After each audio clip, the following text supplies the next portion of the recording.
Hello दोस्तों, chase the goal के इस ऑनलाइन प्लेटफॉर्म के ऊपर आप सभी लोगों का हार्दिक अभिनंदन है। आपने थंबनेल के ऊपर देखा होगा, चौहान राजवंश एक ही वीडियो के अंदर, यानी कि इस एक वीडियो के अंदर ही हम पूरा का पूरा जो राजस्थान का चौहान राजवंश है वो पूरा कंप्लीट कर लेंगे। और जितने भी इसमें इंपॉर्टेंट क्वेश्चंस हो सकते हैं, सारे के सारे इंपॉर्टेंट क्वेश्चंस भी मैं आपको हाईलाइट करवाता हुआ चलूंगा। कौन से क्वेश्चन आपके एग्जाम में पूछे जा सकते हैं, या फिर पिछले एग्जाम्स के अंदर कौन कौन से ऐसे क्वेश्चन थे जो इस टॉपिक से पूछे गए हैं, सारे के सारे क्वेश्चन हम लोग यहाँ पर डिस्कस कर लेंगे।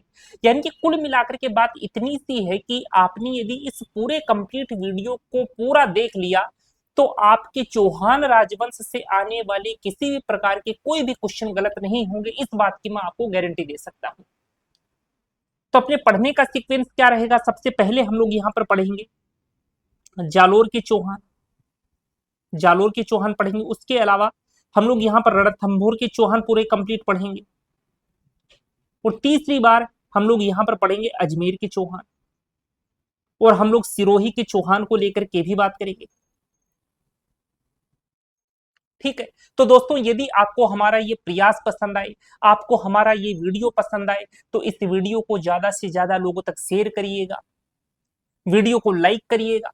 चैनल को यदि सब्सक्राइब नहीं किया है तो तुरंत सब्सक्राइब कर लीजिएगा, ताकि हम लोगों को आप लोगों के लिए और भी बेहतरीन तरीके से कार्य करने का मोटिवेशन मिले।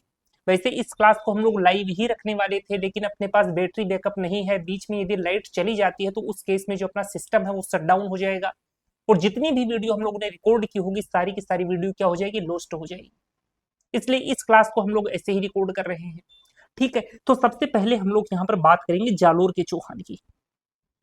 पूरा का पूरा 360 डिग्री एनालिसिस हम लोग करने वाले हैं इन चारों टॉपिक्स के ऊपर।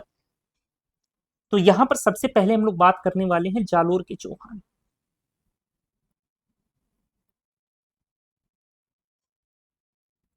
तो सबसे पहले अपने को यह जानना जरूरी है कि वास्तव में इस जालोर का नाम जालोर क्यों पड़ा।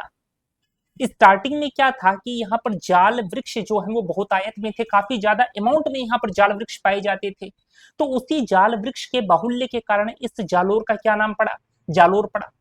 और जालोर को पहले एक नाम और एक नाम और से जाना जाता था। क्या नाम था इसका? जाबालीपुर भी इसे कहते थे। जाबालीपुर इसे क्यों कहा जाता था? क्योंकि यह जो जालोर है, यहाँ पर एक जाबाली नाम के ऋषि की तपोस्थली हुआ करती थी। एक ऋषि थे प्राचीन जाबाली, जिनका नाम था, उनकी तपोस्थली थी, यानी कि जो कर्मस्थली थी। ये कर्मस्थली कहां पर थी? जालोर के अंदर थी। उन्हीं जाबाली ऋषि के नाम पर जालोर को जाबालीपुर भी कहा जाता था। तो जालोर का प्राचीन नाम जाबालीपुर था। इस बात की जानकारी कहां से मिलती है? इस बात की जानकारी जो है वो बिजोलिया शिलालेख से मिलती है। बिजोलिया कहाँ पड़ता है? बिजोलिया भीलवाड़ा के अंदर पड़ता है। यानी कि एक बात तो आपको ये ध्यान रखनी है कि इसका प्राचीन नाम जो आता है वो क्या आता है? जाबालीपुर। और यहां पर जाल वृक्ष का क्या था? बाहुल्य था। जाल वृक्ष का बाहुल्य। ठीक है, अब जालोर दुर्ग की यदि हम बात करें, यहाँ पर जो जालोर दुर्ग है, उस जालोर दुर्ग के कई उपनाम हुआ करते थे। इसको कांचनगिरी भी कहते थे, इसको सुवर्णगिरी भी कहते थे, इसको सोनगिरी भी कहते थे। चूंकि इसको सोनगिरी भी कहा जाता था जालोर दुर्ग को, इसी कारण जालोर दुर्ग में रहने वाले जो चौहान थे उसको सोनगरा भी कहा जाता है। जालोर दुर्ग के उपनाम आप ध्यान रखिएगा, क्या क्या उपनाम आते हैं। एक तो कांचनगिरी, कांचनगिरी, एक सुवर्णगिरी, और एक नाम और आता है आपका कांचनगिरी, सुवर्णगिरी और सोनगिरी। ठीक है, किसके उपनाम है? ये जो उपनाम आते हैं ये आते हैं आपके जालोर दुर्ग के उपनाम। चलिए, अब यहां पर जालोर दुर्ग के ऊपर एक इंपॉर्टेंट स्टेटमेंट आता है, और ये जो स्टेटमेंट है ये एग्जाम में कई बार पूछा गया है। किसका स्टेटमेंट है? हसन निजामी का स्टेटमेंट है। हसन निजामी जो है वो जालोर दुर्ग के बारे में कहते हैं कि यह एक ऐसा दुर्ग है जिसका दरवाजा कोई भी आक्रमणकारी नहीं खोल सका। किसका स्टेटमेंट है? हसन निजामी का स्टेटमेंट है। यदि आप लिखना चाहो तो लिख सकते हो, वैसे मैंने वर्बली आपको बोलकर बता दिया है कि इस दुर्ग के बारे में अब एग्जाम में ऐसा पूछा गया है कि हसन निजामी ने किस दुर्ग के बारे में यह कथन कहा है कि यह एक ऐसा दुर्ग है जिसका दरवाजा कोई भी आक्रमणकारी नहीं खोल सका। तो कौन सा दुर्ग आ जाएगा? यह आ जाएगा आपका जालोर का दुर्ग। अब जो जालोर है, जालोर के अंदर चौहानों की स्थापना कैसे होती है, पहले उसकी हम लोग बात करते हैं। एक जगह आती है आपकी नाडोल, जगह कौन सी है, जगह है जी अपनी नाडोल। तो एक क्वेश्चन तो एग्जाम में यही पूछा गया है कि नाडोल जो है वो कहां पड़ता है, तो नाडोल कहां पड़ता है, पाली के अंदर पड़ता है, पाली। जो अकबर है, उस अकबर ने जनवरी 1681 ईस्वी के अंदर अपने आप को हिंदुस्तान का बादशाह घोषित किया था। कौन सी जगह पर घोषित किया था, नाडोल में घोषित किया था। इस बात को भी ध्यान रखिएगा, एक बार एग्जाम में यह भी क्वेश्चन पूछा जा चुका है कि 1681 ईस्वी के अंदर अकबर ने अपने आप को हिंदुस्तान का बादशाह कहां घोषित किया, तो कहां घोषित किया, नाडोल के अंदर घोषित किया। नाडोल कहां पड़ता है, पाली के अंदर पड़ता है। ठीक है, अब ये जो नाडोल है, इस नाडोल का एक शासक हुआ करता था जिसका नाम आता है अल्लाह। इस अल्हड़ का एक पुत्र हुआ करता था जिसका नाम आता है कीर्तिपाल चौहान, कीर्तिपाल चौहान। अब ये जो कीर्तिपाल चौहान है, यह मेवाड़ के शासक सामंत सिंह के ऊपर क्या कर देता है, आक्रमण कर देता है। मेवाड़ के शासक कौन है, सामंत सिंह। यहाँ पर दो व्यक्तियों की बात करेंगे हम लोग, एक तो सामंत सिंह की और एक व्यक्ति और आते हैं कुमार सिंह। इन दो की यहाँ पर बात करेंगे। तो ये जो कीर्तिपाल चौहान है, ये सामंत सिंह के ऊपर क्या करेगा, आक्रमण करेगा। और सामंत सिंह के ऊपर जब ये आक्रमण करता है तो सामंत सिंह की क्या हो जाती है, हार हो जाती है। और कीर्तिपाल चौहान का अधिकार किसके ऊपर हो जाता है, मेवाड़ दुर्ग के ऊपर हो जाता है। लेकिन मेवाड़ दुर्ग में रहने वाले जो प्रजावासी हैं वो ये नहीं चाहते कि कोई दूसरे राज्य का कोई अन्य व्यक्ति आकर के हमारे ऊपर अधिकार करे, हमारे हमको गुलाम बनाए। तो वो सारे के सारे प्रजावासी क्या करते हैं, जाकर के कुमार सिंह से बात करते हैं कि हम सब आपके साथ हैं, आप क्या करो, कीर्तिपाल चौहान के ऊपर अटैक करो और अपना जो मेवाड़ साम्राज्य उसको वापस हासिल कर लो। हम किसी विदेशी राजा के गुलाम बनकर नहीं रहना चाहते।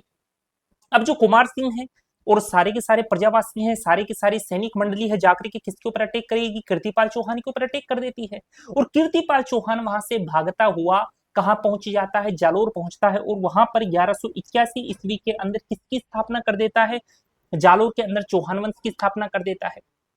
तो 1181 ईस्वी में जब ये जालोर पहुंचता है, उससे पहले 1177 ईस्वी के अंदर ये डूंगरपुर भी जाता है और वहां पर डूंगरपुर की स्थापना करता है। तो ये क्वेश्चन एग्जाम में पूछा गया है कि 1177 ईस्वी के अंदर डूंगरपुर की स्थापना किसके द्वारा की जाती है, तो किसके द्वारा की जाती है, कीर्तिपाल चौहान के द्वारा की जाती है। अब कीर्तिपाल चौहान से इंपोर्टेंट क्वेश्चंस क्या क्या बन सकते हैं, सारे के सारे 360 डिग्री एनालिसिस हम लोग कर लेते हैं उन क्वेश्चंस का। सबसे पहली चीज कि इसको एक उपाधि दी गई है, कौन सी उपाधि, कीतु एक महान राजा, कीतु एक महान राजा। अब आपसे एग्जाम में यही पूछ लेगा कि कीतु एक महान राजा वास्तव में किस शासक को कहा जाता है, तो किसको कहा जाता है, कीर्तिपाल चौहान। अच्छा, कीतु एक महान राजा की जो उपाधि है वो कीर्तिपाल चौहान को किसके द्वारा दी गई है, तो ये उपाधि देने वाला है मोहनोत मोहनोत।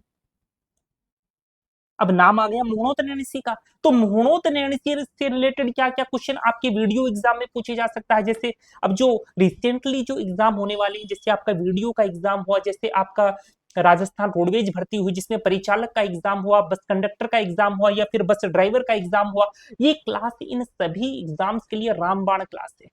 आपको ये क्लास जरूर देखनी चाहिए। तो मोहनोत की यदि हम बात करें तो सबसे पहली चीज आपको इसके बारे में क्या ध्यान रखनी है कि इसे कहा जाता है राजस्थान का अबुल फजल, राजस्थान का अबुल फजल। अच्छा, इसे राजस्थान का अबुल फजल कहा जाता है, किस व्यक्ति ने इसे राजस्थान का अबुल फजल कहा, ये आपके मुंशी देवी प्रसाद एक आते हैं, मुंशी देवी प्रसाद। मुंशी देवी प्रसाद के द्वारा मोहनोत नैणसी को राजस्थान का क्या कहा गया है, अबुल फजल कहा गया है। अच्छा, मोहनोत नैणसी किसके दरबारी कवि थे, तो मोहनोत नैणसी जो है वो जसवंत सिंह के दरबारी कवि थे। एक बार एलडीसी भर्ती परीक्षा के अंदर ये पूछा गया है कि मोहनोत नैणसी किसके दरबारी कवि हैं, तो मोहनोत नैणसी जसवंत सिंह के दरबारी कवि हैं। जसवंत सिंह कहाँ के शासक हैं, जोधपुर के शासक हैं। और एक बार एग्जाम में ये भी क्वेश्चन पूछा गया है कि मोहनोत नैणसी का संबंध जो है वो किस राजघराने से आता है, तो किससे आएगा, जोधपुर से आएगा।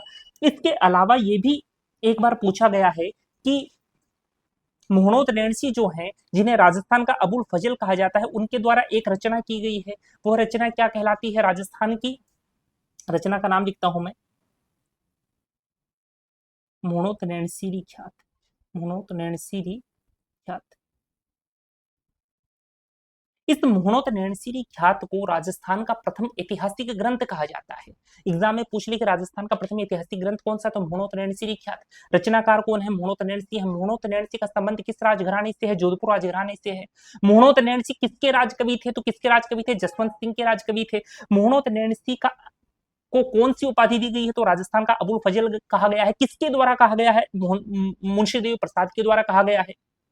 कीतु एक महान राजा की उपाधि किस शासक को दी गई है, तो किसको दी गई है, कीर्तिपाल चौहान को दी गई है। किसके द्वारा दी गई है, मोहनोत के द्वारा दी गई है। इतनी चीजें ध्यान हो गई, सारे के सारे इंपॉर्टेंट क्वेश्चन हैं ये। ठीक है, तो इन सारी की सारी चीजों को आपको ध्यान रखना है। चलिए आगे बात करते हैं। तो ये तो बात हो गई कि आपके कीर्तिपाल चौहान की। अब कीर्तिपाल चौहान के बाद में जालोर के अंदर काफी सारे शासक आते हैं, जैसे आपके एक उदय सिंह आते हैं, सामंत सिंह आते हैं, उसके बाद में चाचिंग देव भी आते हैं, उसके बाद में एक समर सिंह भी आते हैं, लेकिन इनके द्वारा कोई विशेष कार्य नहीं करवाया जाता। तो विशेष कार्य कौन करवाएगा, और यहां पर अब एक और प्रतापी शासक आएंगे। कौन से प्रतापी शासक हैं, उनका नाम है कान्हड़देव चौहान। कान्हड़देव चौहान किसके पुत्र हैं, एक हैं आपके सामंत सिंह। जो सामंत सिंह हैं, इनके पुत्र जो हैं उनका नाम है जी कान्हड़देव चौहान। कान्हड़देव चौहान, और ये जालोर के सबसे ज्यादा प्रतापी शासक हैं। अब कान्हड़देव चौहान तो हैं जालोर के शासक, और इनके समकालीन दिल्ली सल्तनत का जो सुल्तान है उसका नाम है अलाउद्दीन खिलजी।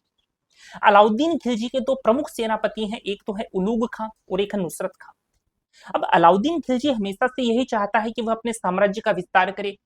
राजस्थान के अंदर सर्वाधिक मुस्लिम सत्ता का प्रचार प्रसार किसके द्वारा किया गया है, अलाउद्दीन खिलजी के द्वारा किया गया है। इस स्टेटमेंट को आपको ध्यान में रखना है। अब अलाउद्दीन खिलजी ये चाहता है, उसको पता है कि गुजरात के अंदर काफी ज्यादा धन संपदा है। अलाउद्दीन खिलजी चाहता है कि मैं गुजरात की सारी धन संपदा को हड़प लूं, सारी की सारी धन संपदा को मैं लूट लूं। तो वो गुजरात के ऊपर अटैक करना चाहता है। अब गुजरात जाने के दो ही रास्ते हैं, या तो आप मेवाड़ होकर के जाओ या फिर आप जालोर होकर के जाओ। तो अलाउद्दीन खिलजी ये सोचता है कि चलो मेवाड़ होकर के ही चले जाते हैं। तो यहां पर हम लोग बात कर रहे हैं, ये सन आती है आपकी 1299 ईस्वी की बात हम लोग कर रहे हैं। दिल्ली, दिल्ली का शासक कौन है, अलाउद्दीन खिलजी। शॉर्ट में एक ही लिखेंगे। इसके दो सेनापति हैं, एक तो आता है नुसरत खां और एक आता है जी उलूग खां। ठीक है, दो सेनापतियों को लेकर के हमने बात की। मेवाड़ के जो शासक हैं, मेवाड़ के शासक कौन है, समर सिंह, और इसका जो मंत्री है उस मंत्री का नाम है निम्बा। यहां पर गुजरात की बात हम थोड़ी सी कर लेते हैं। गुजरात जो है, इस गुजरात का शासक है कर्ण बघेला। कर्ण बघेला,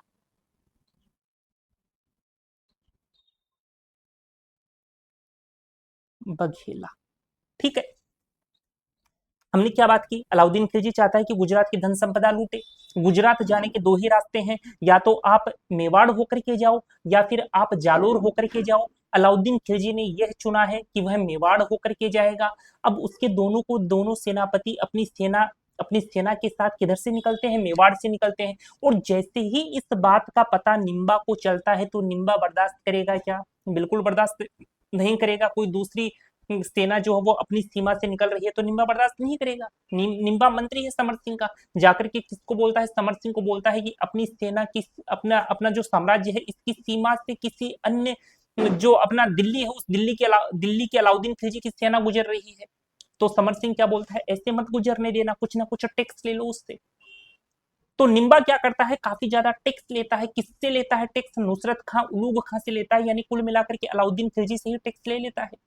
अब अलाउद्दीन खिलजी से टैक्स लिया जा रहा है समर सिंह के द्वारा, तो बताओ कहीं ना कहीं अलाउद्दीन खिलजी के दिमाग में ये बात सेट हो जाएगी कि फ्यूचर के अंदर हमें समर सिंह से भी बदला लेना है, क्योंकि इसने अपने ऊपर क्या किया है, टैक्स लगाया है। यानी कि मेवाड़ से दुश्मनी किसकी हो गई है, अलाउद्दीन खिलजी की हो गई है। अलाउद्दीन खिलजी के दिमाग में ये बात सेट हो गई है कि अपने को मेवाड़ के ऊपर भी अधिकार करना है, आक्रमण करना है। ठीक है, अब नुसरत खां और उलूग खां कौन से रास्ते जाते हैं, मेवाड़ के रास्ते जाते हैं। मेवाड़ के द्वारा काफी सारा टैक्स यहां पर अलाउद्दीन खिलजी से वसूला जाता है। तो अब अटैक इनका कहां पर होगा, गुजरात के शासक कर्ण बघेला पर होगा। टैक्स ले लिया और मेवाड़ के शासक है समर सिंह, उन्होंने इसको गुजरात जाने दिया। अब गुजरात के शासक कर्ण बघेला है, कर्ण बघेला के ऊपर अटैक है नुसरत खां और उलूग खां का। कर्ण बघेला इस युद्ध में हार जाते हैं और गुजरात का जो सोमनाथ मंदिर है, उस सोमनाथ की जो खंडित मूर्ति है वो नुसरत खां और उलूग खां अपने कब्जे में ले लेते हैं। अब इनको वापस कहाँ जाना है? वापस इनको दिल्ली जाना है। जाने के दो ही रास्ते हैं भाई, आने के दो रास्ते थे तो जाने के दो रास्ते हैं, या तो आप मेवाड़ होकर के जाओ या फिर आप जालोर होकर के जाओ। अब ये मेवाड़ होकर के तो नहीं जाएंगे, पता है मेवाड़ होकर के वापस जाएंगे तो हमसे वापस टैक्स वसूलेगा। फिर काहे की लूटपाट हम लोग करने आए हैं भाई? लूटपाट करने से अपने को जितना धन नहीं मिला उतना उससे ज्यादा धन तो हम लोग टैक्स दे दे करके समर सिंह को ही दे देंगे। फिर यानी कि एक बात तो तय होगी कि मेवाड़ होकर के तो हम लोग नहीं जाएंगे क्योंकि वो टैक्स लेगा। तो किधर से चलेंगे? अब हम लोग जालोर से चलेंगे। जालोर से होते हुए हम लोग कहाँ चले जाएंगे? दिल्ली चले जाएंगे। ऐसी इनकी योजना है नुसरत खां और उलूग खां की। अब ये जालोर होकर के निकलते हैं तो इस बात का पता जब कान्हड़ देव चौहान को चलता है तो कान्हड़ देव चौहान इसके ऊपर आक्रमण कर देता है। नुसरत खां और उलूग खां के ऊपर आक्रमण आक्रमण कर देगा। वो क्यों बर्दाश्त करेगा? क्योंकि उनकी सीमाओं से किसी अन्य राज्य की जो सेना है वो निकल रही है तो वो भी बर्दाश्त नहीं करेगा। वो डायरेक्ट अटैक करेगा नुसरत खां और उलूग खां के ऊपर और इनके ऊपर अटैक करता है और जो भी सोमनाथ की खंडित मूर्ति है उसको क्या कर लेता है? अपने अधिकार में ले लेता है। और ये दोनों के दोनों को कहाँ भगा देता है? दिल्ली भगा देता है। आने का कोई फायदा नहीं हुआ। अब अलाउद्दीन खिलजी की दुश्मनी किससे हो जाती है? जो आपके जालोर के कान्हड़देव चौहान है उनसे दुश्मनी हो जाती है। इस दुश्मनी का बदला लेने के लिए इस दुश्मनी का बदला लेने के लिए सन 1305 ईस्वी के अंदर सन 1305 ईस्वी के अंदर ये जो आपका, माफ कीजिएगा 1305 नहीं, 1301 ईस्वी, 1301 ईस्वी के अंदर ये जो अलाउद्दीन खिलजी है, यह अलाउद्दीन खिलजी एक दूसरे सेनापति को भेजता है। और जो दूसरा सेनापति है उसका क्या नाम है? दूसरा सेनापति आता है, इसका नाम आता है एन उल मुल्क मुल्तानी। इस सेनापति को भेजता है। अब ये सेनापति जब अपनी सेना लेकर के जाता है तो इसको जालोर पहुंचते पहुंचते रात हो जाती है। और इसकी संधि किससे हो जाती है? जो भी कानड़देव चौहान के जो सेना नायक हैं उन सेना नायकों से इसकी क्या हो जाती है? संधि हो जाती है। तो संधि हो जाती है तो अब आक्रमण तो हो नहीं सकता। तो ये जो मुल्क मुल्तानी साहब हैं ये कानड़देव चौहान को जाकर के कहते हैं हमारी जो संधि है वो आपके सेना नायकों के साथ हो गई है, इसका मतलब तो यही है कि आप ही के साथ हो गई है। तो अब हम आप पर तो आक्रमण कर नहीं सकते, लेकिन हम जाकर के अलाउद्दीन खिलजी को क्या जवाब देंगे? तो आप क्या करो, अपने जो पुत्र वीरम देव है उस वीरम देव को हमारे साथ में भेज दो ताकि अलाउद्दीन खिलजी हमसे क्या ना हो, नाराज ना हो। इस बात से सहमत हो जाते हैं कानड़देव चौहान। और जो वीरम देव हैं, वीरम देव अब अलाउद्दीन खिलजी के दरबार में प्रस्तुत होते हैं। वीरम देव काफी लंबे चौड़े नौजवान है, हट्टे कट्टे नौजवान है, देखने में काफी सुंदर है, आंखों में काजल लगा रखा है, दुधारी तलवार अपनी म्यान में दबा रखी है। इस अच्छी सी पर्सनैलिटी के साथ वो अलाउद्दीन खिलजी के दरबार में प्रविष्ट होते हैं, दरबार में प्रवेश करते हैं। जब दरबार में प्रवेश करते हैं तो जो अलाउद्दीन खिलजी की पुत्री है जिसका नाम फिरोजा है, उस फिरोजा की नजर जब वीरम देव के ऊपर पड़ती है तो वो कहीं ना कहीं मन ही मन में वीरम देव से क्या करने लग जाती है? प्रेम करने लग जाती है। और जब इस बात का पता अलाउद्दीन खिलजी को चलता है कि जो फिरोजा है कहीं ना कहीं वीरम देव से प्रेम कर रही है, तो वह वीरम देव को क्या कर देता है? वापस कहाँ भिजवा देता है? जालोर दुर्ग में भिजवा देता है। जब वीरम देव को वापस जालोर दुर्ग भिजवा दिया जाता है तो उसकी याद में फिरोजा रह नहीं पाती, खाना नहीं खाती, मतलब हमेशा उसी के बारे में सोचती रहती है। तो अलाउद्दीन खिलजी सोचता है यार ये तो बड़ी गड़बड़ हो गई, वीरम देव को तो हमने गलत ही बुला लिया, ये तो दिल दे बैठी उसको। तो अलाउद्दीन खिलजी क्या करता है? अलाउद्दीन खिलजी फिरोजा और वीरम देव के विवाह की सोचता है, क्यों ना इन दोनों का विवाह करवा दिया जाए। और वह क्या करता है? इनके विवाह का जो प्रस्ताव है वो किसको भिजवाता है? कानड़देव चौहान को भिजवाता है। लेकिन कानड़देव चौहान तो ऐसे नहीं मानता। कानड़देव चौहान कहता है ना, मैं तो मेरा छोरा तेरी छोरी का कौन भी हूं। अब अलाउद्दीन खिलजी का और दिमाग खराब, एक तो हमारे ऊपर अटैक करके हमारी सारी की सारी धन संपदा लूट ली जो हम गुजरात से लूट करके लाए थे, ऊपर से जो विवाह का प्रस्ताव है वो भी ठुकरा रहा है। तो अलाउद्दीन खिलजी बर्दाश्त करेगा क्या? बिल्कुल बर्दाश्त नहीं करेगा अलाउद्दीन खिलजी। अब अलाउद्दीन खिलजी का दिमाग खराब बुरी तरीके से। तो अब क्या होगा? अब अलाउद्दीन खिलजी आक्रमण करेगा। किसके ऊपर आक्रमण करेगा? अलाउद्दीन खिलजी को यह पता है कि डायरेक्ट हम रणथंभौर पर या माफ कीजिएगा जालोर दुर्ग के ऊपर आक्रमण करके हम जालोर दुर्ग को नहीं जीत सकते, क्योंकि ये जो आपका कान्हड़देव चौहान है काफी प्रतापी शासक है, लेकिन उसे ये भी पता है कि जो सिवाना दुर्ग है, यदि हम सिवाना दुर्ग पर अधिकार कर लें तो कहीं ना कहीं ये जो कान्हड़देव चौहान है ये थोड़ा कमजोर हो जाएगा, और कान्हड़देव चौहान जब कमजोर हो जाएगा तो इसको हराना आसान होगा। ठीक है, तो उसने क्या किया, सिवाना दुर्ग के ऊपर क्या कर दिया, आक्रमण कर दिया। थोड़ी सी बात यहां पर हम लोग सिवाना दुर्ग को लेकर के करेंगे। सिवाना दुर्ग, इससे रिलेटेड क्वेश्चन भी एग्जाम में पूछे जाते हैं। इस सिवाना दुर्ग पर आक्रमण करेगा। सिवाना दुर्ग के ऊपर भी अधिकार किसका है, कान्हड़देव चौहान का ही है, लेकिन इसका प्रशासन जो है वो कान्हड़देव चौहान शीतल देव को उन्होंने सौंप रखा है। तो सिवाना दुर्ग की यदि हम बात करें तो कौन से जिले में पड़ता है, बालोतरा में पड़ता है। बालोतरा जिले में कौन सी पहाड़ी पर है, हल्देश्वर नामक पहाड़ी पर है।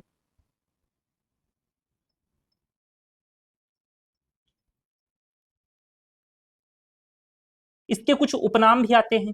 इसको जालोर दुर्ग की कुंजी कहा जाता है, जालोर दुर्ग की कुंजी। या फिर इसका एक नाम और आता है मारवाड़ के शासकों की, मारवाड़ के शासकों की शरणस्थली। जब जब भी मारवाड़ के शासकों पर संकट आया है उन्होंने कहां पर शरण ली है, सिवाना दुर्ग के अंदर ही शरण ली है, इसलिए इसको मारवाड़ के शासकों की शरणस्थली भी कहा जाता है। ठीक है, इसका निर्माण किसने करवाया, वीर नारायण पवार, वीर नारायण पवार के द्वारा इसका क्या करवाया जाता है, निर्माण करवाया जाता है। तो बात सिवाना दुर्ग की कर रहे हैं हम लोग यहां पर। तो सिवाना दुर्ग जो है, यहाँ का प्रशासक, प्रशासन कार्य कौन देखता है, प्रशासक कौन है यहाँ का, प्रशासक है जी आपका शीतल देव, शीतल देव। और इसका जो पुत्र है इसका नाम आता है सोम। अब यहाँ पर आक्रमण किसका होता है, अलाउद्दीन खिलजी का आक्रमण होता है। सेनापति कौन है, कमालुद्दीन गुर्ग जो है वो यहाँ सेनापति है। तो बात यहाँ पर दिल्ली की करें, दिल्ली का कौन, अलाउद्दीन खिलजी। अलाउद्दीन खिलजी का सेनापति कौन, कमालुद्दीन, सेनापति है जी कमालुद्दीन गुर्ग। ठीक है, अब कमालुद्दीन गुर्ग एक योजना बनाता है। कमालुद्दीन गुर्ग क्या करता है, इस शीतल देव का जो सेनापति है उसका नाम है भावले पवार, भावले पवार। इस भावले पवार को इस कमालुद्दीन गुर्ग के द्वारा क्या दिया जाता है, लालच दिया जाता है। तो भावले पवार क्या क्या करता है, सिवाना दुर्ग के सारे गुप्त रास्ते किसको बता देता है, कमालुद्दीन गुर्ग को बता देता है। लिख दो, गुप्त रास्ते बताए, गुप्त रास्ते बताए। और जैसे ही सारे के सारे गुप्त रास्ते कमालुद्दीन गुर्ग को पता चलते हैं, सिवाना दुर्ग से रिलेटेड जितनी भी कमजोरियां हैं वो जब कमालुद्दीन गुर्ग को पता चलती हैं तो कमालुद्दीन गुर्ग अटैक कर देता है सिवाना दुर्ग के ऊपर। शीतल देव और सोम युद्ध में वीरगति को प्राप्त हो जाते हैं। इसके बाद में सिवाना दुर्ग का जो पेयजल आपूर्ति जहां से की जाती है उसमें गोरक्त मिला दिया जाता है और सिवाना दुर्ग के ऊपर किसका अधिकार हो जाता है, अलाउद्दीन खिलजी का अधिकार हो जाता है। और अलाउद्दीन खिलजी इस सिवाना दुर्ग का नाम बदलकर क्या रख देता है, खैराबाद रख देता है। इंपॉर्टेंट क्वेश्चन है, थोड़ा सा ध्यान रख करके चलिएगा, इसलिए मैं इसको हाईलाइट कर देता हूं। ठीक है, ध्यान रख करके चलिएगा, आपसे एग्जाम में पूछ ले कि कौन से दुर्ग का नाम अलाउद्दीन खिलजी ने बदलकर खैराबाद रखा था, तो कौन सा दुर्ग आएगा, यह आ जाएगा आपका सिवाना दुर्ग। ठीक है, आगे देखिएगा, आगे हम बात करते हैं। अब अलाउद्दीन खिलजी जो है, अलाउद्दीन खिलजी ने सिवाना दुर्ग पर तो अधिकार कर लिया। अब अलाउद्दीन खिलजी अटैक कर सकता है किसके ऊपर, आपके जालोर दुर्ग पर अटैक करेगा कहीं ना कहीं। अब जो आपके कान्हड़देव चौहान है उनका सिवाना दुर्ग है वो उनसे छीना जा चुका है, तो कहीं ना कहीं अपने आप को कमजोर फील करते हैं। अब आक्रमण किसका है, अलाउद्दीन खिलजी का। बात यहां पर दिल्ली की करते हैं। दिल्ली का शासक कौन, दिल्ली, और दिल्ली का शासक है जी आपका अलाउद्दीन खिलजी। अब अलाउद्दीन खिलजी खुद आता है अटैक करने के लिए। यहां पर बात कर रहे हैं जालोर की। जालोर का शासक कौन है, कान्हड़देव चौहान, कान्हड़देव चौहान। और इसका पुत्र कौन है, वीरमदेव। अटैक किसका है, अलाउद्दीन खिलजी का। और इसका जो सेनापति है उसका नाम है दहिया बीका, दहिया बीका। अब अलाउद्दीन खिलजी क्या करता है, दहिया बीका को क्या देता है, लालच देता है। और दहिया बीका जालोर दुर्ग से रिलेटेड जितने भी गुप्त रास्ते हैं सारे के सारे किसको बता देता है, अलाउद्दीन खिलजी को बता देता है। कान्हड़देव चौहान युद्ध में वीरगति को प्राप्त हो जाते हैं। वीरमदेव नहीं चाहता कि उसे अलाउद्दीन खिलजी की गुलामी करनी पड़े। इसलिए वीरम देव क्या करता है, अपनी जो कुल देवी है जिनका नाम आशापुरा माता है, उन आशापुरा माता के सामने कटार घोंप करके क्या कर लेता है, आत्महत्या कर लेता है। और जालोर दुर्ग के ऊपर किसका अधिकार हो जाता है, अलाउद्दीन खिलजी का अधिकार हो जाता है। और अलाउद्दीन खिलजी इस जालोर दुर्ग का नाम बदल कर क्या रख देता है, जलालाबाद। क्या नाम रख देता है, जलालाबाद। इस बात का आपको ध्यान रखना है, जलालाबाद। ठीक है, ये जितने भी नाम मुस्लिम शासकों ने चेंज किए हैं अपने दुर्गों के, वो सारे के सारे नाम आपको ध्यान में रखने हैं। ये है जी जलालाबाद, इसको हम लोग हाईलाइट कर देते हैं, जलालाबाद। ठीक है, ध्यान रख करके चलिएगा। देखिए आगे हम लोग बात करते हैं, कुछ रचनाएं आती हैं जहां से हमें जालोर दुर्ग के बारे में कुछ और जानकारियां प्राप्त होती हैं, कुछ पुस्तकें आती हैं। उन पुस्तकों की यदि हम बात करें तो इस श्रृंखला में जो पहली पुस्तक आती है, कान्हड़ देव, ये सारी पुस्तकों के नाम आपको ध्यान रखने हैं, कान्हड़ देव प्रबंध। इसके अलावा एक आती है खजाइन उल फुतूह, खजाइन उल फुतूह। एक पुस्तक और आती है तारीख ए फरिश्ता, तारीख ए फरिश्ता। कान्हड़ देव प्रबंध के रचनाकार कौन है, पद्मनाभ। खजाइन उल फुतूह के रचनाकार कौन है, अमीर खुसरो है, अमीर खुसरो। तारीख ए फरिश्ता के लेखक कौन है, फरिश्ता है। ठीक है, और यहाँ पर जो अपने जालोर के चौहान हैं, ये अपना पूरी तरीके से कंप्लीट हो जाता है। सारी की सारी इंपॉर्टेंट चीजें हमने यहाँ पर देखी हैं। कौन कौन सी यहाँ पर इंपॉर्टेंट चीजें थी, एक तो आपको ध्यान रखना है जो भी जालोर दुर्ग के उपनाम हैं वो ध्यान में रखने हैं। कौन कौन से उपनाम मैंने आपको बताया, जैसे सुवर्णगिरी, कांचनगिरी, सोनगिरी। इसके अलावा नाडोल की हमने बात की थी, नाडोल के अंदर भी, नाडोल वर्तमान में कहाँ पड़ता है, पाली के अंदर पड़ता है। अकबर, जो अकबर है, उस अकबर ने जनवरी 1681 ईस्वी के अंदर अपने आप को हिंदुस्तान का बादशाह कहाँ घोषित किया था, नाडोल के अंदर घोषित किया था। उसके बाद में हमने कीर्तिपाल चौहान को लेकर के बात की। कीर्तिपाल चौहान को कीतु एक महान राजा की उपाधि किसके द्वारा दी जाती है, मोहनोत रेणसी के द्वारा दी जाती है। मोहनोत रेणसी को राजस्थान का अबुल फजल कहते हैं। यह राजस्थान का अबुल फजल मोहनोत रेणसी को किसके द्वारा कहा जाता है, मुंशी देवी प्रसाद के द्वारा कहा जाता है। प्रथम ऐतिहासिक ग्रंथ मोहनोत रेणसी द्वारा लिखा जाता है, क्या नाम है, मोहनोत रेणसी ख्यात। यहाँ पर हमने बात की थी मोहनोत रेणसी की। उसके बाद में हमने पूरे के पूरे जालोर के चौहानों को लेकर के बात की, और यहाँ पर हमने कुछ पुस्तक को लेकर के, कुछ जो बुक्स हैं, कुछ बुक्स को लेकर के बात कर ली है। ये सारी की सारी चीजें अपने को जालोर के चौहान से रिलेटेड ध्यान में रखनी है। ठीक है, अब अगर आपका जालोर के चौहान से क्वेश्चन आएगा तो हम लोगों ने अब तक जितनी भी चर्चा जालोर के चौहानों के ऊपर की है, निश्चित रूप से इससे बाहर नहीं जाएगा। ठीक है, आगे बात करें। चलिए आगे जो हम लोग पढ़ने वाली हैं, ये रहेगा अपना रणथंभौर के चौहान, रणथंभौर के चौहान।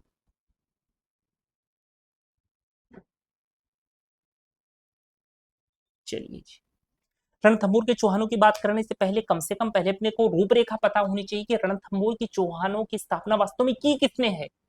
तो उसके लिए सबसे पहले अपने को अजमेर के चौहानों की तरफ चलना पड़ेगा। अजमेर के चौहानों में सबसे प्रतापी शासक कौन आते हैं, सबसे प्रतापी शासक आते हैं आपके पृथ्वीराज चौहान तृतीय। पृथ्वीराज चौहान तृतीय के ऊपर आक्रमण होता है गजनी, जो वर्तमान में अफगानिस्तान में पड़ता है। वहां का एक शिहाबुद्दीन गोरी है, जिसे मोहम्मद गोरी भी कहा जाता है। वह तराइन का प्रथम युद्ध लड़ता है किसके साथ में, आपके पृथ्वीराज चौहान के साथ में। उस तराइन के प्रथम युद्ध के अंदर तो पृथ्वीराज चौहान जीत जाते हैं, लेकिन जो सेकंड युद्ध होता है 1192 ईस्वी के अंदर, उस युद्ध के अंदर पृथ्वीराज चौहान मोहम्मद गोरी से हार जाते हैं और अजमेर के ऊपर अधिकार हो जाता है मोहम्मद गोरी का। अजमेर की सत्ता मोहम्मद गोरी अपने गुलाम कुतुबुद्दीन ऐबक को सौंप करके वापस गजनी चला जाता है। पृथ्वीराज चौहान के जो पुत्र हैं उनका नाम है गोविंदराज चौहान। गोविंदराज चौहान चाहते हैं कि किसी भी तरीके से कुतुबुद्दीन ऐबक से अजमेर को वापस हथिया लिया जाए। तो काफी सारा टैक्स जो है वो गोविंदराज चौहान के द्वारा कुतुबुद्दीन ऐबक को दिया जाता है, और इसके एवज में, इसके बदले में कुतुबुद्दीन ऐबक अजमेर किसको दे देते हैं, गोविंदराज चौहान को दे देते हैं। जो गोविंदराज चौहान के जो चाचा हैं वो अजमेर को हथियाना चाहते हैं, तो गोविंदराज के ऊपर उनके चाचा जी क्या कर देते हैं, अटैक कर देते हैं, और गोविंदराज चौहान वहां से भागता हुआ रणथंभौर आता है, और रणथंभौर के अंदर चौहान वंश की क्या कर देता है, स्थापना कर देता है। तो रणथंभौर के चौहानों के संस्थापक कौन आ जाते हैं, गोविंदराज चौहान आ जाते हैं। किसके सुपुत्र हैं, ये पुत्र हैं आपके पृथ्वीराज चौहान तृतीय के। ठीक है, इतनी बात आ गई समझ में। अब आगे देखिएगा, अब यहां पर जो सबसे प्रतापी शासक आएंगे आपके, वो होंगे जी हमीर देव चौहान। कौन है, हमीर देव चौहान। हमीर देव चौहान ये किनके पुत्र हैं, जेत्र सिंह के पुत्र हैं। जैत्र सिंह। हमीरदेव चौहान के बारे में एक कथन काफी ज्यादा फेमस आपने सुना भी होगा, सिंह सुवन सतपुरुष वचन, कदली फले एक बार, त्रिया तेल हमीर हट चढ़े न दूजी बार। ठीक है, ये कथन आपको ध्यान में रखना है। हो सकता है आपको ये एक स्टेटमेंट दे दे और एक खालिस्तान फिलअप करवा ले कि ऐसा किस शासक के बारे में कहा गया है, तो आप ऐसा एक हाईकोर्ट एलडीसी के अंदर पूछा गया था 2022 के अंदर, ऐसा ही एक क्वेश्चन। ठीक है ना, तो ये सारी की सारी कहावतें भी आपके ध्यान में होनी चाहिए। तो ये कहावत किसके बारे में चरितार्थ है? हमीरदेव चौहान के बारे में चरितार्थ है। पिता कौन है? जैत्र सिंह है। इन जैत्र सिंह के द्वारा 32 वर्षों तक क्या किया जाता है? शासन किया जाता है। इसलिए इनकी याद में हमीरदेव चौहान के द्वारा एक 32 खंभों की छतरी का निर्माण कहाँ करवाया जाता है? रणथंभौर दुर्ग के अंदर करवाया जाता है।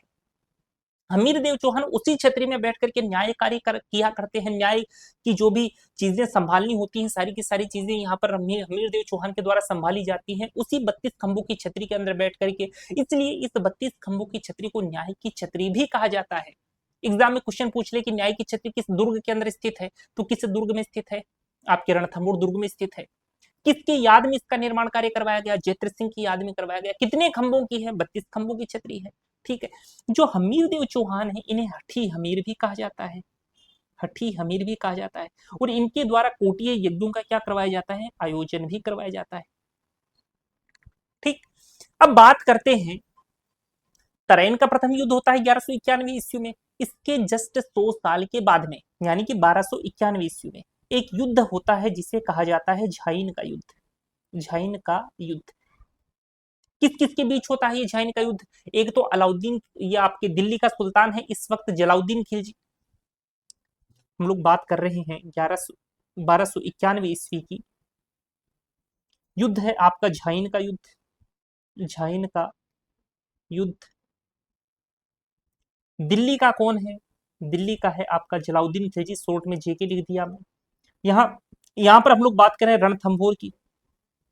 रणथंभौर का शासक कौन आता है आपका? रणथंभौर का शासक है आपका हमीरदेव। हमीरदेव। तो जलाउद्दीन खिलजी जो है अटैक करता है हमीरदेव चौहान के ऊपर, और इस युद्ध के अंदर जलाउद्दीन खिलजी हार जाता है और हमीरदेव चौहान जीती जाता है। तो जलाउद्दीन खिलजी के यहाँ, जलाउद्दीन खिलजी जाते समय, वापस दिल्ली की तरफ लौटते समय एक स्टेटमेंट बोलता है। वो स्टेटमेंट काफी ज्यादा काम का है। क्या स्टेटमेंट बोलता है? वो आपने कहावत सुनी होगी, जब अंगूर हाथ ना आए तो अंगूर क्या है? खट्टे हैं। अब जलाउद्दीन खिलजी के रणथंभौर हाथ में आया तो अंटसंट चीजें बोलेगा, और तो क्या बोलेगा? तो जलाउद्दीन खिलजी क्या बोलता है कि रणथंभौर जैसे 10 दुर्गों को तो मैं अपने सैनिक के एक बाल के बराबर भी कीमती नहीं समझता। तो ये क्वेश्चन एग्जाम में पूछा गया कि ये कथन किसके द्वारा कहा गया है? जलाउद्दीन खिलजी के द्वारा कहा गया है। किस दुर्ग के बारे में कहा गया है? रणथंभौर दुर्ग के बारे में कहा गया है। 1291 ईस्वी में हमीरदेव चौहान और जलाउद्दीन खिलजी के मध्य होने वाला युद्ध किस सन में लड़ा गया? 1291 ईस्वी में लड़ा गया। झाइन का युद्ध किस किस के मध्य में लड़ा गया? हमीरदेव चौहान और जलाउद्दीन खिलजी के मध्य में लड़ा गया। ठीक है, इतनी सारी चीजें यहाँ से पूछ सकता है। उसके बाद में जलाउद्दीन खिलजी का जो भतीजा है, वो वास्तव में दामाद भी है जलाउद्दीन खिलजी का, उसका नाम आता है अलाउद्दीन खिलजी। जलाउद्दीन खिलजी की क्या कर देता है? हत्या कर देता है, और दिल्ली की सल्तनत अपने हाथ में ले लेता है। अलाउद्दीन खिलजी अब शासक बन गया है। अब यहाँ पर अलाउद्दीन खिलजी एक बार अपने दरबार में बैठा हुआ है। ये अलाउद्दीन खिलजी का दरबार बनाते हैं। यहाँ पर उसका एक मित्र आया हुआ है, वो मंगोल का है, जिसका नाम आता है महमूद शाह। महमूद शाह। ठीक है, यहाँ पर अलाउद्दीन खिलजी ही रहते हैं, और उनकी एक पत्नी आती है जिनका नाम आता है मराठा बेगम। मराठा बेगम। और कहीं कहीं इसका जो नाम है वो चिमना बेगम भी लिखा हुआ मिलता है। चिमना बेगम। ठीक है, अब महमूद शाह का प्रेम हो जाता है किससे? चिमना बेगम से प्रेम हो जाता है। इस बात का पता चला अलाउद्दीन खिलजी को, तो अलाउद्दीन खिलजी तो बर्दाश्त नहीं करेगा। तो अलाउद्दीन खिलजी ने क्या किया? महमूद शाह को पता लगा कि चिमना बेगम और मेरे बीच में जो भी प्रेम प्रेम संबंध जो भी है, उनका पता अलाउद्दीन खिलजी को चल गया है। तो वो क्या करता है? पहले ही भाग जाता है। अब अलाउद्दीन खिलजी क्या करता है? उसके पीछे सेना लगा देता है कि उसको पकड़ो और मेरे सामने हाजिर करो। अब महमूद शाह भाग करके किसकी शरण में चला जाता है? रणथंभौर के जो शासक है हमीरदेव चौहान, उन हमीरदेव चौहान की शरण में चला जाता है। और हमीरदेव चौहान का ये रूल है कि कोई भी शरणागत है, कोई भी जो उनकी शरण में आता है, वह उनकी रक्षा जरूर करते हैं। अब अलाउद्दीन खिलजी को पता है कि जो महमूद शाह है वो किसकी शरण में चला गया है? हमीरदेव चौहान की शरण में चला गया है। तो वो अलाउद्दीन खिलजी जो है वो आपके हमीरदेव चौहान को यह प्रस्ताव भिजवाते हैं कि आप महमूद शाह को हमारे हवाले कर दीजिए, ये हमारा अपराधी है। लेकिन हमीरदेव चौहान का तो शरणागत है। तो हमीरदेव चौहान क्या करते हैं? महमूद शाह को लौटाने से मना कर देते हैं। और इस बात से कहीं ना कहीं अलाउद्दीन खिलजी नाराज हो जाता है और वो टारगेट कर लेता है कौन से दुर्ग को, रणथंभौर दुर्ग को। वो सोचता है कि अब हमें किसके ऊपर अटैक करना है, रणथंभौर दुर्ग के ऊपर हमें अटैक करना है। ठीक है, अब ये अटैक होता है, सन आती है आपकी 1299 ईस्वी। 1299 ईस्वी एक युद्ध होता है जिसका नाम आता है हिंदू वाट घाटी का युद्ध। घाटी का युद्ध फर्स्ट ग्रेड में एक बार यहाँ से क्वेश्चन पूछा जा चुका है भाई। क्या क्वेश्चन पूछा गया उसको लेकर के बात करेंगे। तो यहाँ पर दिल्ली का शासक कौन है? दिल्ली का शासक है अलाउद्दीन खिलजी। इसके वही दो सेनापति, एक तो उलूग खां और एक सेनापति और है, क्या नाम है? नुसरत खां। उलूग खां और नुसरत खां। माफ कीजिएगा बीच में लाइट चली गई, बस इसीलिए हम लोग लाइव नहीं रखते क्लास को। अगर बीच में मान लो कि अगर हम लोग इस क्लास को लाइव रख लेते तो अब लाइट चली जाती तो सारा का सारा सिस्टम यही बंद हो जाता, क्लास भी सेव नहीं हो पाती। ठीक है, इसलिए क्लास को हम लोग ऐसे ही रिकॉर्ड कर रहे हैं, लेकिन आपके लिए क्लास काफी ज्यादा बेनिफिशियल है। आप ज्यादा से ज्यादा लोगों तक शेयर करिएगा, ठीक है, चैनल को सब्सक्राइब करिएगा। आपको निश्चित तौर पर जितने भी टॉपिक्स अब यहाँ पर हम चौहान साम्राज्य से रिलेटेड कवर करेंगे उससे एक भी क्वेश्चन बाहर देखने को नहीं मिलेगा। ठीक है, तो उलूग खां और नुसरत खां की बात यहाँ पर हो रही है। तो यहाँ पर शासक कौन है? यहाँ पर रणथंभौर दुर्ग की हम बात कर रहे हैं। रणथंभौर दुर्ग शासक कौन है? हमीरदेव चौहान। हमीरदेव चौहान। हमीरदेव चौहान के दो सेनापति हैं। कौन कौन से सेनापति हैं? एक तो आता है जी भीम सिंह और एक सेनापति आता है धर्म सिंह। ये दो सेनापति। ठीक है, युद्ध कौन सा है? हिंदूवाट घाटी का युद्ध है। इस हिंदूवाट घाटी के युद्ध के अंदर जो नुसरत खां है वो युद्ध करता हुआ वीरगति को प्राप्त हो जाता है, युद्ध में मारा जाता है। तो हिंदूवाट घाटी के युद्ध के अंदर, या फिर फर्स्ट ग्रेड के अंदर क्वेश्चन क्या पूछा कि कौन सा युद्ध ऐसा है जिसके अंदर अलाउद्दीन खिलजी का जो एक सेनापति है वो मारा गया? कौन सा युद्ध है? हिंदूवाट घाटी का युद्ध है। कौन सा सेनापति मरा है? नुसरत खां मरा है। अब धर्म सिंह क्या करता है? धर्म सिंह बीच युद्ध के अंदर भीम सिंह को अकेला छोड़ करके वापस कहां चला जाता है? रणथंभौर दुर्ग के अंदर चला जाता है। और इस भीम सिंह की हत्या पीछे से अलाउद्दीन खिलजी के कुछ सेना नायकों के द्वारा कर दी जाती है।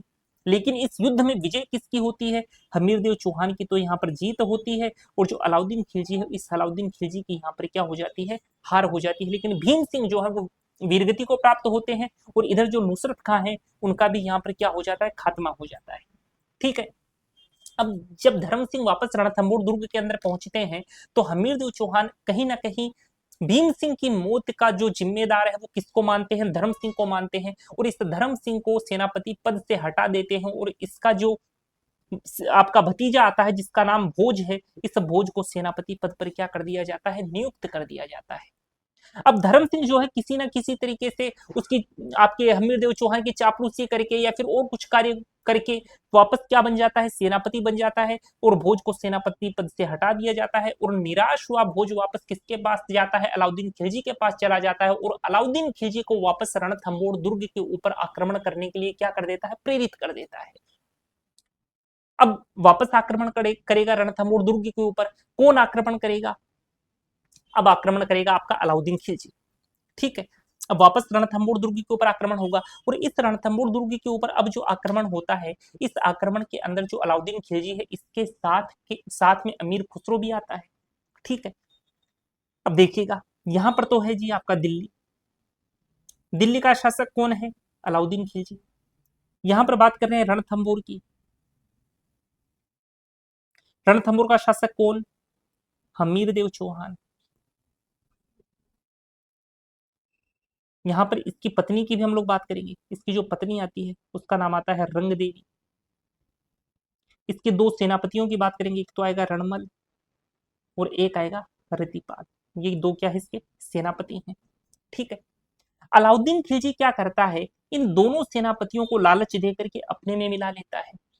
अब ये दोनों के दोनों तो किससे जा मिले? अलाउद्दीन खिलजी से जा मिले। यानी कि कहीं ना कहीं हमीरदेव चौहान से रिलेटेड जितनी भी कमजोरियां हैं वो अलाउद्दीन खिलजी को पता लग चुकी हैं। अब हमीरदेव चौहान को यह पता है कि अब हम लोग युद्ध में तो नहीं जीत सकते, तो हमीरदेव चौहान यहाँ पर यह फैसला करते हैं कि हम क्या करेंगे? केसरिया करेंगे। तो यहाँ पर इस युद्ध के अंदर हमीरदेव चौहान तो क्या करेंगे? केसरिया। और रंग देवी के नेतृत्व के अंदर रणथंभौर की जो महिलाएं हैं वो करती हैं जोहर, तो ये करेंगी जी जोहर। और जहां पर केसरिया और जोहर एक साथ होते हैं उसको क्या कहा जाता है, साका। क्या कहते हैं उसको, साका कहते हैं। यानी कि राजस्थान का प्रथम जो साका है, प्रथम साका कौन से दुर्ग के अंदर हुआ, रणथंभौर दुर्ग के अंदर हुआ। यहां पर जोहर किसके द्वारा किया गया, रंग देवी के द्वारा, तो जोहर किया जाता है। और केसरिया कौन करता है, हमीरदेव चौहान यहाँ पर केसरिया करते हैं। केसरिया करना किससे कहा जाता है, भगवे वस्त्र धारण करके युद्ध में तब तक लड़ते रहना जब तक वीर गति ना आ जाए, जब तक मृत्यु ना आ जाए, उसको बोला जाता है केसरिया।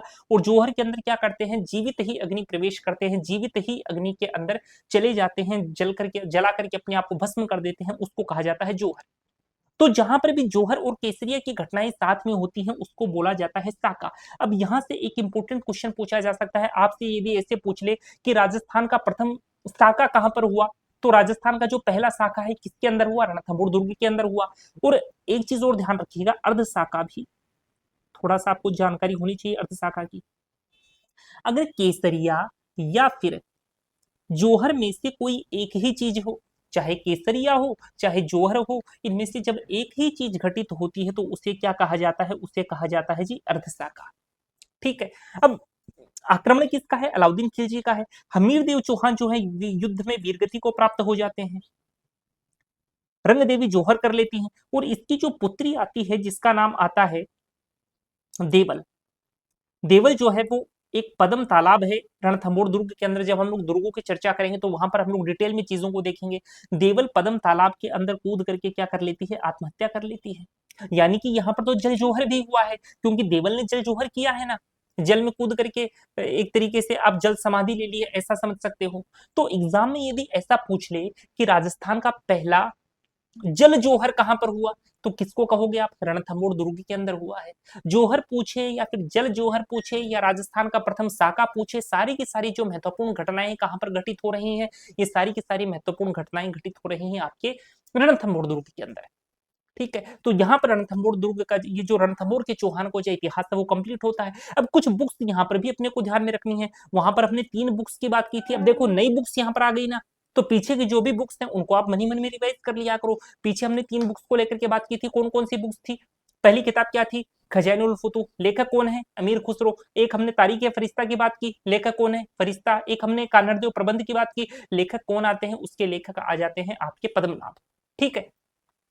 अब कुछ बुक्स और यहाँ पर आती हैं, जैसे रचन, पहले हम लोग बात करेंगे लेखकों के नाम की। आते हैं आपके नयन चंद सूरी, नयन चंद सूरी। एक आते हैं आपके जय सिंह सूरी, एक आते हैं आपके चंद्रशेखर, चंद्रशेखर। एक आते हैं आपके जोधराज, और एक आते हैं सारंगधर। इतनी बुक्स हैं आपके इतिहास के अंदर। ये इन बुक्स का नाम आप तभी ध्यान में रख पाओगे, और सारी इंपोर्टेंट भी हैं, एग्जाम में क्वेश्चन भी आते हैं यहाँ से। लेकिन इनका नाम आप तभी ध्यान में रख पाओगे जब भी कोई नई बुक पढ़ो तो पिछली आपने जितने भी बुक्स याद की हैं सारी की सारी बुक्स का नाम रिवाइज कर लो, उनके लेखकों का नाम रिवाइज कर लो। तो वही तो हमने यहाँ पर किया है। जैसे ही कोई नई बुक हमने पढ़ी तो पीछे वाली जो भी बुक्स थी उनको हमने यहाँ पर रिवाइज कर लिया। ठीक है, ऐसी क्या है, चीजें आपकी परमानेंट मेमोरी के अंदर चली जाएंगी, फिर आप कभी भूलोगे नहीं उन चीजों को। तो नयन चंद सूरी रचित बुक आती है आपकी हमीर महाकाव्य, हमीर महाकाव्य।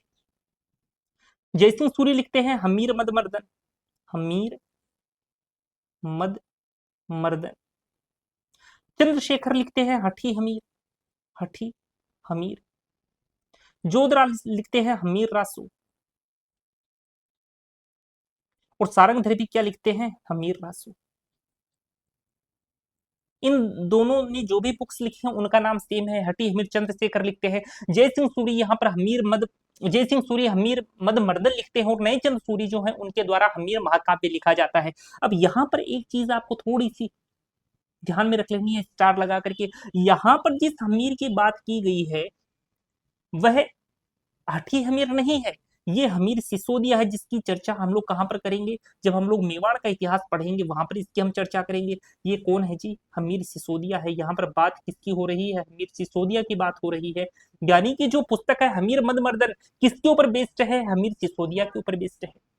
ठीक है, तो यहाँ पर जो रणथंभौर के चौहान है वो अपना पूरी तरीके से कंप्लीट होता है। एक स्टेटमेंट मैं आपको यहाँ पर और इंपॉर्टेंट बता देता हूँ।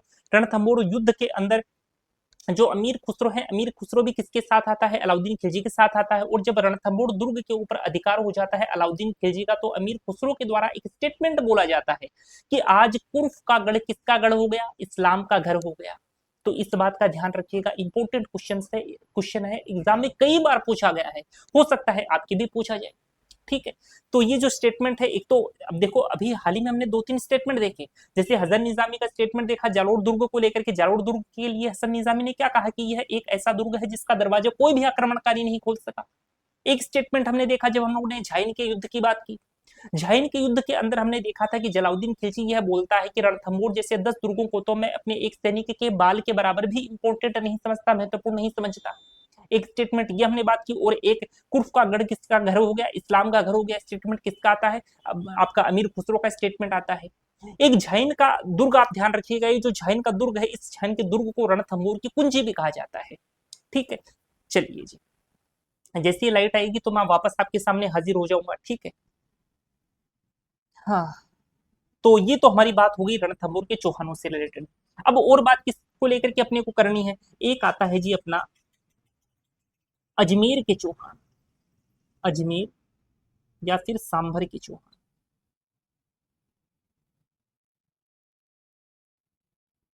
इनको लेकर के बात करनी है। तो पहले तो अपने को ये पता होना चाहिए कि चाल जो अपने चौहान है, चौहानों की उत्पत्ति कैसे हुई है। तो चौहानों की उत्पत्ति के लिए अलग अलग इतिहासकार अलग अलग मत रखते हैं। सबसे पहले यदि हम मतों की बात करें, जैसे आपके चंद्रवरदाई आते हैं, इसके अलावा सूर्यमल मिश्रण आते हैं, एक आपके मुहणोत नैणसी हैं, मुहणोत नैणसी। इनके द्वारा क्या कहा जाता है? इनके द्वारा ये कहा जाता है कि जो चौहान है, चौहानों की उत्पत्ति जो गुरु वशिष्ठ हैं, गुरु वशिष्ठ के अग्निकुंड से हुई है। और उन्होंने सीक्वेंस भी बताई है कि किस किस सीक्वेंस के अंदर ये लोग उत्पन्न हुए हैं। जैसे पहले आते हैं आपके प्रतिहार, परमार, चालुक्य, और उसके बाद में कौन आते हैं जी? उसके बाद में आते हैं चौहान। चारों का चारों ये सीक्वेंस आपको ध्यान में रखनी है। हो सकता है कि आपसे सीक्वेंस जमो वाले एग्जाम के अंदर, तो चारों की चारों सीक्वेंस आपको ध्यान में रखनी है। सबसे पहले प्रतिहार आते हैं, फिर परमार आते हैं, फिर चालुक्य आते हैं, फिर चौहान आते हैं। ठीक है, तो ये तो पहला सोर्स है। दूसरा सोर्स क्या है? एक आता है आपका बिजोलिया शिलालेख। बिजोलिया शिलालेख क्या बोलता है? बिजोलिया शिलालेख की यदि हम बात करें, तो बिजोलिया शिलालेख यह मानता है कि जो आपके एक ऋषि आते हैं, वत्स ऋषि, इस वत्स ऋषि की संतान किसको मानता है? आपके चौहानों को मानता है। कौन मानता है? बिजोलिया शिलालेख मानता है। ठीक है, तो बिजोलिया शिलालेख के अनुसार जो चौहान है वो वत्स ऋषि के क्या है? वंशज है। और इस बात का समर्थन भंडारकर भी करता है। भंडारकर यह बोलता है कि जो चौहान है वो वास्तव में किसके पुत्र हैं? वो ब्राह्मणों के पुत्र हैं, ब्राह्मणों के वंशज हैं। तो ये क्वेश्चन एग्जाम में पूछा गया कि भंडारकर के द्वारा चौहानों को किसकी संतान बताया गया है। ठीक है, तो ये चीज भी आपको ध्यान में रखनी है। जितनी भी इंपॉर्टेंट चीजें पिछली भर्ती परीक्षाओं में पूछी जा चुकी हैं, सारी की सारी इंपॉर्टेंट चीज मैं आपके सामने रख दे रहा हूं, ताकि जैसे ही आप पुराने क्वेश्चंस को सोल्व करो तो वो चीजें आपके ध्यान में आ जाए, तो आपको ये क्लास ध्यान में आ जाए। ठीक है, क्योंकि हमने इस क्लास के अंदर हर एक चीज को यहाँ पर हम लोग कवर करने वाले हैं। तो ये बात की हमने बिजोलिया शिलालेख की। और कुछ विदेशी इतिहासकार और आते हैं, जैसे आपके colonel James Tod, colonel James Tod हुआ, इसके अलावा स्मिथ हुआ, इसके अलावा क्रुक हुआ। ये क्या बोलते हैं? ये बोलते हैं कि जो चौहान है वो वास्तव में क्या है? वो तो विदेशी हैं, वो तो विदेशी हैं। इसके अलावा यदि हम हमीर महाकाव्य की बात करें, या फिर हमीर रासू की बात करो, या फिर हम गौरी शंकर, गौरी शंकर हीराचंद ओझा की बात करें, तो इनके द्वारा क्या कहा जाता है? ये चौहानों को सूर्यवंशी मानते हैं। ये क्वेश्चन एग्जाम में पूछा गया है कि चौहानों को सूर्यवंशी कौन मानता है? तो चौहानों को सूर्यवंशी हमीर महाकाव्य के अनुसार माना गया है, हमीर रासो के अनुसार माना गया है। और गौरीशंकर हीराचंद ओझा है, वो भी चौहानों को क्या मानते हैं? सूर्यवंशी मानते हैं। ये क्वेश्चन एग्जाम में पूछा गया है, हाईलाइट कर लीजिएगा। ठीक है, आगे चले। आगे हम लोग बात करेंगे यहाँ पर सांभर झील की, सांभर झील।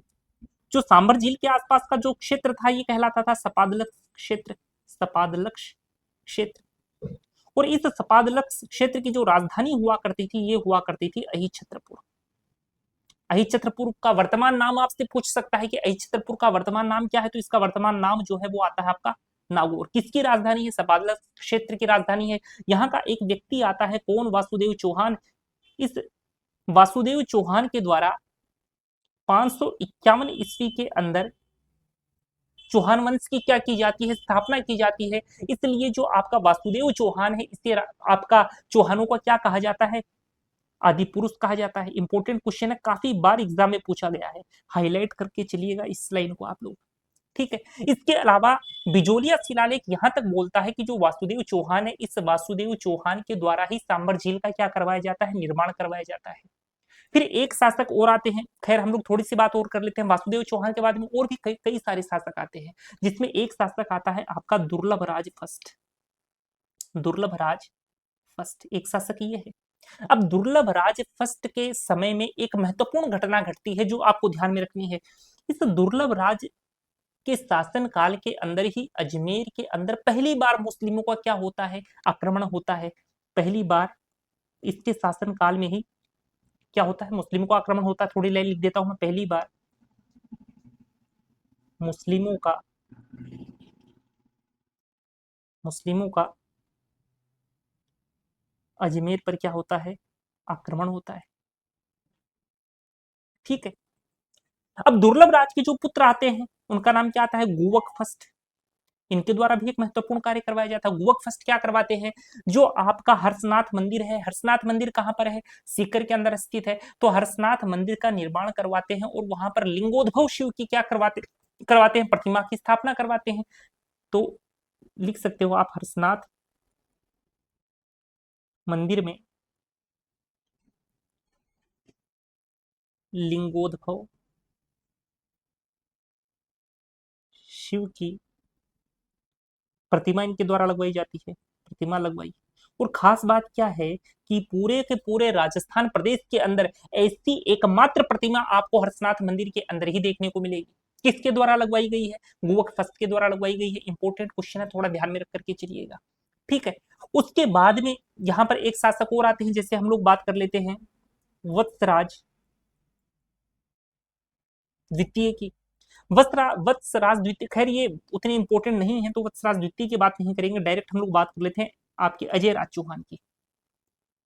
अजय राज चौहान ये काफी ज्यादा इंपॉर्टेंट है। ठीक है, तो अजय राज चौहान की हम लोग बात करें तो अजय राज चौहान के द्वारा बीठली नामक पहाड़ी पर एक दुर्ग बनवाया जाता है, जिसको क्या कहा गया है? गढ़ बीठली कहा गया है। और इनके द्वारा अजमेर की स्थापना करवाई जाती है। अजमेर की स्थापना इन्होंने कौन सी सन में करवाई है? 1113 ईस्वी के अंदर इन्होंने क्या करवाया है? अजमेर शहर की स्थापना करवाई है। एलडीसी भर्ती परीक्षा 2018 में पूछा गया क्वेश्चन है कि अजमेर की स्थापना किसके द्वारा करवाई गई? अजयराज चौहान के द्वारा करवाई गई। हो सकता है आपसे स्थापना वर्ष पूछ ले कि अजमेर की स्थापना किस सन में करवाई गई है? 1113 में करवाई गई है। तो जो भी शहर है इनकी स्थापना वर्ष भी आप ध्यान में रखो तो काफी ज्यादा अच्छा रहेगा। जैसे मैं आपसे पूछ लूं, बताओ जोधपुर की स्थापना किस सन में करवाई गई? 1459 में। मैं आपसे पूछ लूं, बताओ उदयपुर की स्थापना कब करवाई गई? इससे जस्ट 100 साल बाद में, यानी कि 1559 में। मैं आपसे पूछ लूं, बताओ जयपुर की स्थापना कब करवाई गई? तो 1727 ईस्वी में। अजमेर की स्थापना कब करवाई गई? 1113 ईस्वी में। तो ये जो स्थापना वर्ष है ना शहरों के, ये भी आपको ध्यान में रखना है। कई बार एग्जाम में मैचिंग वाला क्वेश्चन पूछता है, तीर मिलाऊ वाला क्वेश्चन पूछ बैठता है। ठीक है, तो इस बात को आप लोग ध्यान में रख करके चलिएगा।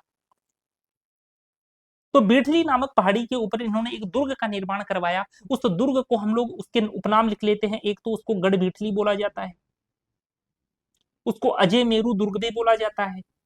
सारे नाम इंपॉर्टेंट है भाई, अजय मेरू दुर्ग। इसके अलावा इसको अरावली का अरमान भी बोलते हैं। अरावली का अरमान। इसको राजस्थान का हृदय भी बोला जाता है। इसको राजपुतानी की कुंजी भी बोला जाता है। राजपुतानी की कुंजी। इसको राजस्थान का जिब्राल्टर भी बोला जाता है। राजस्थान का जिब्राल्टर। ये सारी के सारे इंपॉर्टेंट नाम है। सारे नाम आपको ध्यान में रखने हैं, एक भी नाम आपको मिस नहीं करना है।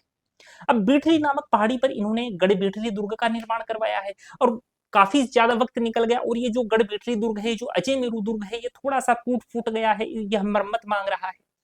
तो यहाँ के आपके जो मेवाड़ के एक व्यक्ति आते हैं जिनका नाम ये आपके एक पृथ्वीराज सिसोदिया जिनका नाम आता है। पृथ्वीराज सिसोदिया अपनी पत्नी तारा के साथ भ्रमण पर आते हैं। कौन सा दुर्ग का भ्रमण करने आते हैं? अजय मेरू दुर्ग का भ्रमण करने आते हैं। तो उनकी जो पत्नी है वो यह देखती है कि अजय मेरू दुर्ग जो है वो काफी जीर्ण शीर्ण कंडीशन में है, काफी मरम्मत मांग रहा है, काफी टूट फूट इसके अंदर हो गई है। तो वह अपने पति पृथ्वीराज सिसोदिया, जिनको उड़ना राजकुमार भी बोला जाता है, ये क्वेश्चन भी एग्जाम में एक बार पूछा गया है कि उड़ना राजकुमार किसे कहते हैं, तो पृथ्वीराज सिसोदिया को उड़ना राजकुमार बोला गया है। जब हम लोग बात करेंगे मेवाड़ के, आपके मेवाड़ साम्राज्य की बात करेंगे तो काफी डिटेल में हम लोग पृथ्वीराज सिसोदिया को वहां पर पढ़ेंगे। तो क्या घटना घटती है? उन्होंने कहा कि भाई आप ऐसा करो, इस दुर्ग का वापस क्या करवाओ, पुनर्निर्माण करवाओ, इसके मरम्मत कार्य करवाओ, ताकि ये जो दुर्ग है देखने में थोड़ा ठीक लगे। तो अपनी पत्नी का कहा तो अब ये पृथ्वीराज सिसोदिया टालेगा नहीं, तो वो क्या करता है, इस दुर्ग का वापस निर्माण करवाता है, कुछ टूट फूट है उसको ठीक करवाता है, मरम्मत करवाता है। तो उस मरम्मत के बाद में इस अजय मेरू दुर्ग का जो नाम है वो पृथ्वीराज सिसोदिया के द्वारा बदलकर क्या कर दिया जाता है, तारागढ़ दुर्ग कर दिया जाता है। तारागढ़ दुर्ग। अब इस दुर्ग से रिलेटेड एक चीज आपको ध्यान में रखनी है। लाइट आ गई है तो मैं आपके सामने हाजिर हो जाता हूँ। ठीक है, तो अजय मेरू दुर्ग यानी कि जिसको हमने क्या नाम दे दिया, तारागढ़ दुर्ग नाम दे दिया है। तो इस तारागढ़ से भी आपको एक इंपॉर्टेंट क्वेश्चन ध्यान में क्या रखना है कि सर्वाधिक सर्वाधिक स्थानीय आक्रमण किस दुर्ग पर हुए हैं? स्थानीय आक्रमण जो है ये आपके तारागढ़ दुर्ग के ऊपर ही हुए हैं। हाईलाइट कर लेना, इंपॉर्टेंट क्वेश्चन है, काफी बार एग्जाम में पूछा गया है। ठीक है, सर्वाधिक स्थानीय आक्रमण कौन से दुर्ग पर होते हैं राजस्थान के? तारागढ़ दुर्ग के ऊपर होते हैं। तारागढ़ नाम क्यों पड़ा वो मैंने आपको बता दिया। ठीक है, अब ये जो आपका अजय राज चौहान आता है, इस अजय राज चौहान के द्वारा कुछ सिक्के भी चलाए जाते हैं। जैसे एक सिक्का इसने चलाया, नाम क्या है? अजय प्रिय द्रंभ है। अजय प्रिय द्रंभ नाम का एक सिक्का चलाता है। और ये जो अजय राज चौहान है, इनकी पत्नी आती है सोमल देवी। उस सोमल देवी का जो नाम है वो अजय राज चौहान के द्वारा इस अजय प्रिय द्रंभ सिक्के के ऊपर क्या करवा दिया जाता है, अंकित करवा दिया जाता है। तो एक सिक्का तो चलाया है अजय प्रिय द्रंभ नाम से, एक सिक्का और चलाता है किस नाम से? श्री अजय देव नाम से एक सिक्का चलाता है। और ये सिक्का जो है वो किसका है, किस धातु का बना हुआ है? चांदी का बना हुआ है। ठीक है, तो ये बात हमने की अजय राज चौहान को लेकर के। उसके बाद में भी काफी सारे शासक आते हैं और एक शासक जो इंपॉर्टेंट आता है आपका, उसकी हम लोग बात करें तो एक आता है जी आपका अरुणुराज। अरुणुराज, एक मिनट सही से लिखता हूं मैं इसको,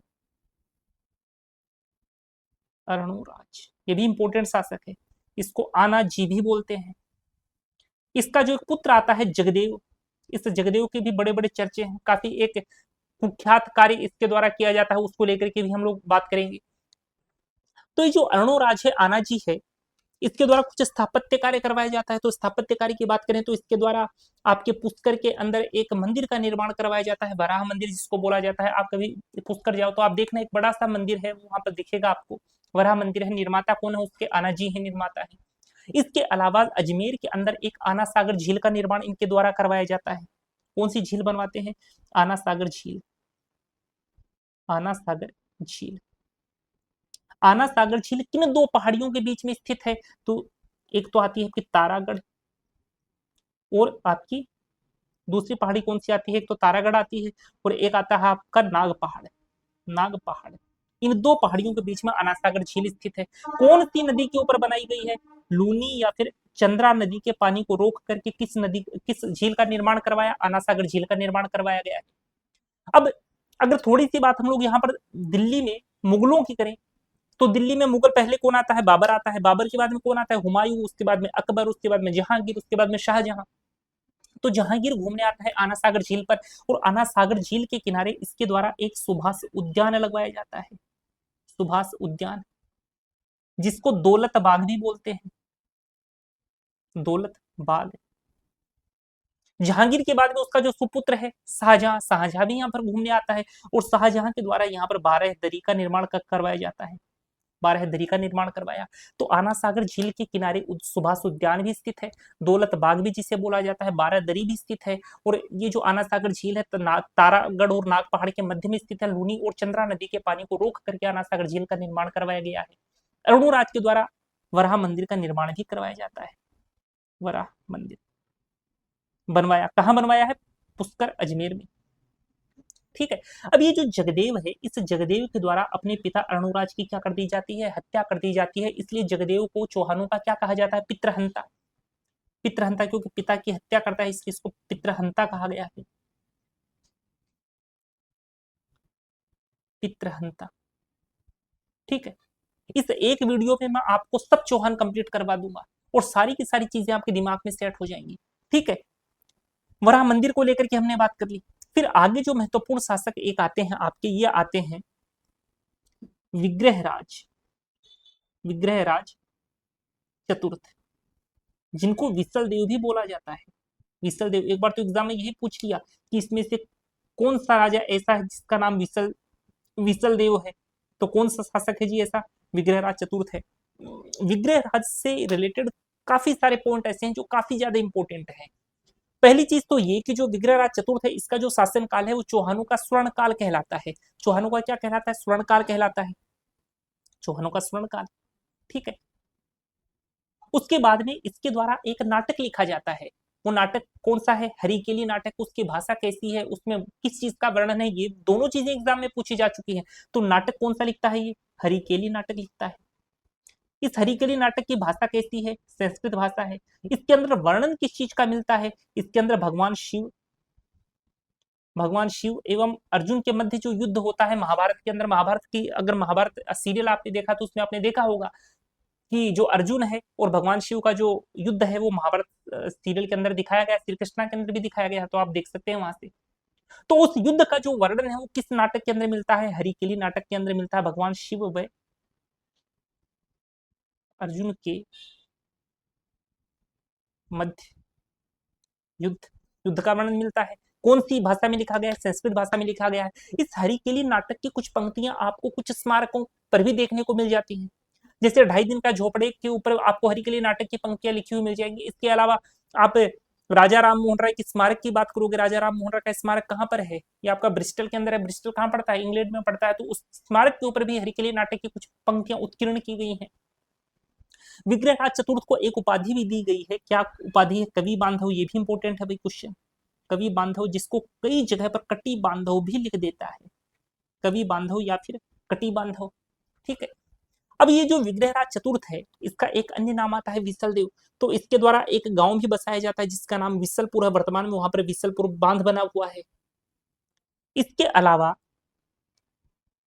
इसके द्वारा एक पाठशाला का निर्माण करवाया जाता है जिसका नाम आता है संस्कृत कंठाभरण। कंठाभरण, एक मिनट, संस्कृत नहीं है, सरस्वती है भाई। सरस्वती कंठाभरण संस्कृत पाठशाला। संस्कृत पाठशाला, इसका निर्माण ये करवाता है। किसकी पाठशाला? संस्कृत की पाठशाला। कौन बनवाता है इसको? विग्रहराज चतुर्थ बनवाते हैं। तो कुतुबुद्दीन ऐबक, कुतुबुद्दीन ऐबक की चर्चा भी हम लोगों ने की थी। कौन है? मोहम्मद गोरी का गुलाम है। तो मोहम्मद गोरी का गुलाम जो कुतुबुद्दीन ऐबक है वो इस पाठशाला को तोड़वा देता है और वहां पर 2.5 दिन के झोपड़े का निर्माण करवा देता है। अब 2.5 दिन के झोपड़े से कौन कौन सी चीजें काम की हैं उसको लेकर के एक बार बात करें तो इसकी जगह पर क्या बना है? 2.5 दिन का झोपड़ा। किसने बनवाया है? कुतुबुद्दीन ऐबक ने बनवाया है 2.5 दिन का झोपड़ा। अब इसका नाम वास्तव में 2.5 दिन का झोपड़ा पड़ा क्यों है? ये चीज महत्वपूर्ण है। इसको 2.5 दिन का झोपड़ा इसलिए कहते हैं क्योंकि इसका जो निर्माण है वो 2.5 दिन के अंदर कंप्लीट हुआ है, इसलिए इसको 2.5 दिन का झोपड़ा कहा जाता है। राजस्थान की पहली मस्जिद भी इसी को कहा जाता है, फर्स्ट मस्जिद। इसे 16 खंभों का महल भी कहा जाता है। 16 खंभों का महल। सारे क्वेश्चन इंपॉर्टेंट है भाई। किसकी याद में बनवाई गई? पंजाब के शाहसंत जो आते हैं, पंजाब के शाहसंत की याद में इसका निर्माण कार्य करवाया गया है। ठीक है। और यहाँ पर 2.5 दिन का उर्स भी लगता है। उर्स का मतलब होता है मेला, यानी कि यहाँ पर 2.5 दिन का क्या लगता है? 2.5 दिन का उर्स, यानी कि मेला भी यहाँ पर लगता है। 2.5 दिन का उर्स लगता है। ठीक है। इस बात को भी ध्यान रख करके चलिएगा। अब ये जो विग्रहराज चतुर्थ है, इससे रिलेटेड एक क्वेश्चन और महत्वपूर्ण है जो एग्जाम में पूछा गया है। आपके एग्जाम में ये पूछ ले कि अजमेर का कौन सा शासक ऐसा है जिसके द्वारा दिल्ली में भी साम्राज्य स्थापित किया गया, दिल्ली तक साम्राज्यवाद किया गया, दिल्ली तक अपने साम्राज्य को बढ़ाया गया। तो ऐसा कौन सा शासक है? विग्रहराज चतुर्थ है, यानी कि इसने दिल्ली तक अपना अधिकार किया है। इसके अलावा एक दिल्ली शिवालिक स्तंभ लेख भी इसके द्वारा लगवाया जाता है, इस बात को भी ध्यान रखिएगा। इसके दरबार में भी दो रचनाकार आते हैं, महत्वपूर्ण रचनाकार हैं, और उनकी दो बुक्स यहाँ पर आएंगी। पहला रचनाकार आता है जी नरपति नाल। पहला रचनाकार कौन है? नरपति नाल है। और जो दूसरा दूसरा रचनाकार आता है, ये आता है जी आपका सोमदेव। सोमदेव। तो नरपति नाल के द्वारा एक महत्वपूर्ण बुक लिखी जाती है जिसका नाम आता है विसल देव रासो। विसल देव रासो।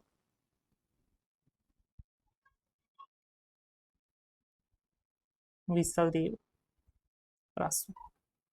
और ये जो सोमदेव है, इसके द्वारा बुक लिखी जाती है ललित विग्रहराज। दोनों ही पुस्तकें एग्जाम में पूछी जा चुकी हैं, इसलिए दोनों ही पुस्तकों को हम क्या कर लेते हैं? हाईलाइट कर लेते हैं। दोनों ही पुस्तकें काम की हैं, याद रख लीजिएगा। अब जैसे देखो, दो पुस्तकें आई ना, यानी कि जितनी भी पिछली पुस्तकें हैं ना, सारी की सारी पिछली पुस्तकों को हम लोग यहाँ पर रिवाइज करेंगे। करेंगे रिवाइज। वीडियो को पॉज करिए और आप भी मेरे साथ साथ रिवाइज करिए। तो सबसे पहले हम लोगों ने जालोर के चौहानों की बात की थी। वहां पर तीन महत्वपूर्ण पुस्तकें देखी थी। कौन कौन सी थी? एक तो कानड़देव प्रबंध थी, रचनाकार कौन था? पद्मनाभ था। उसके बाद में तारीख फरिश्ता देखी थी, रचनाकार कौन था? फरिश्ता था। हमने एक खजानुल फुतूह भी देखी थी, रचनाकार कौन था? अमीर खुसरो रचनाकार था। उसके बाद में हमने रणथंभोर के चौहान के अंदर 5 महत्वपूर्ण पुस्तकें देखी थी। पहली पुस्तक कौन सी आती है? पहली पुस्तक आती है आपके नैनचंद सूरी द्वारा रचित हमीर महाकाव्य।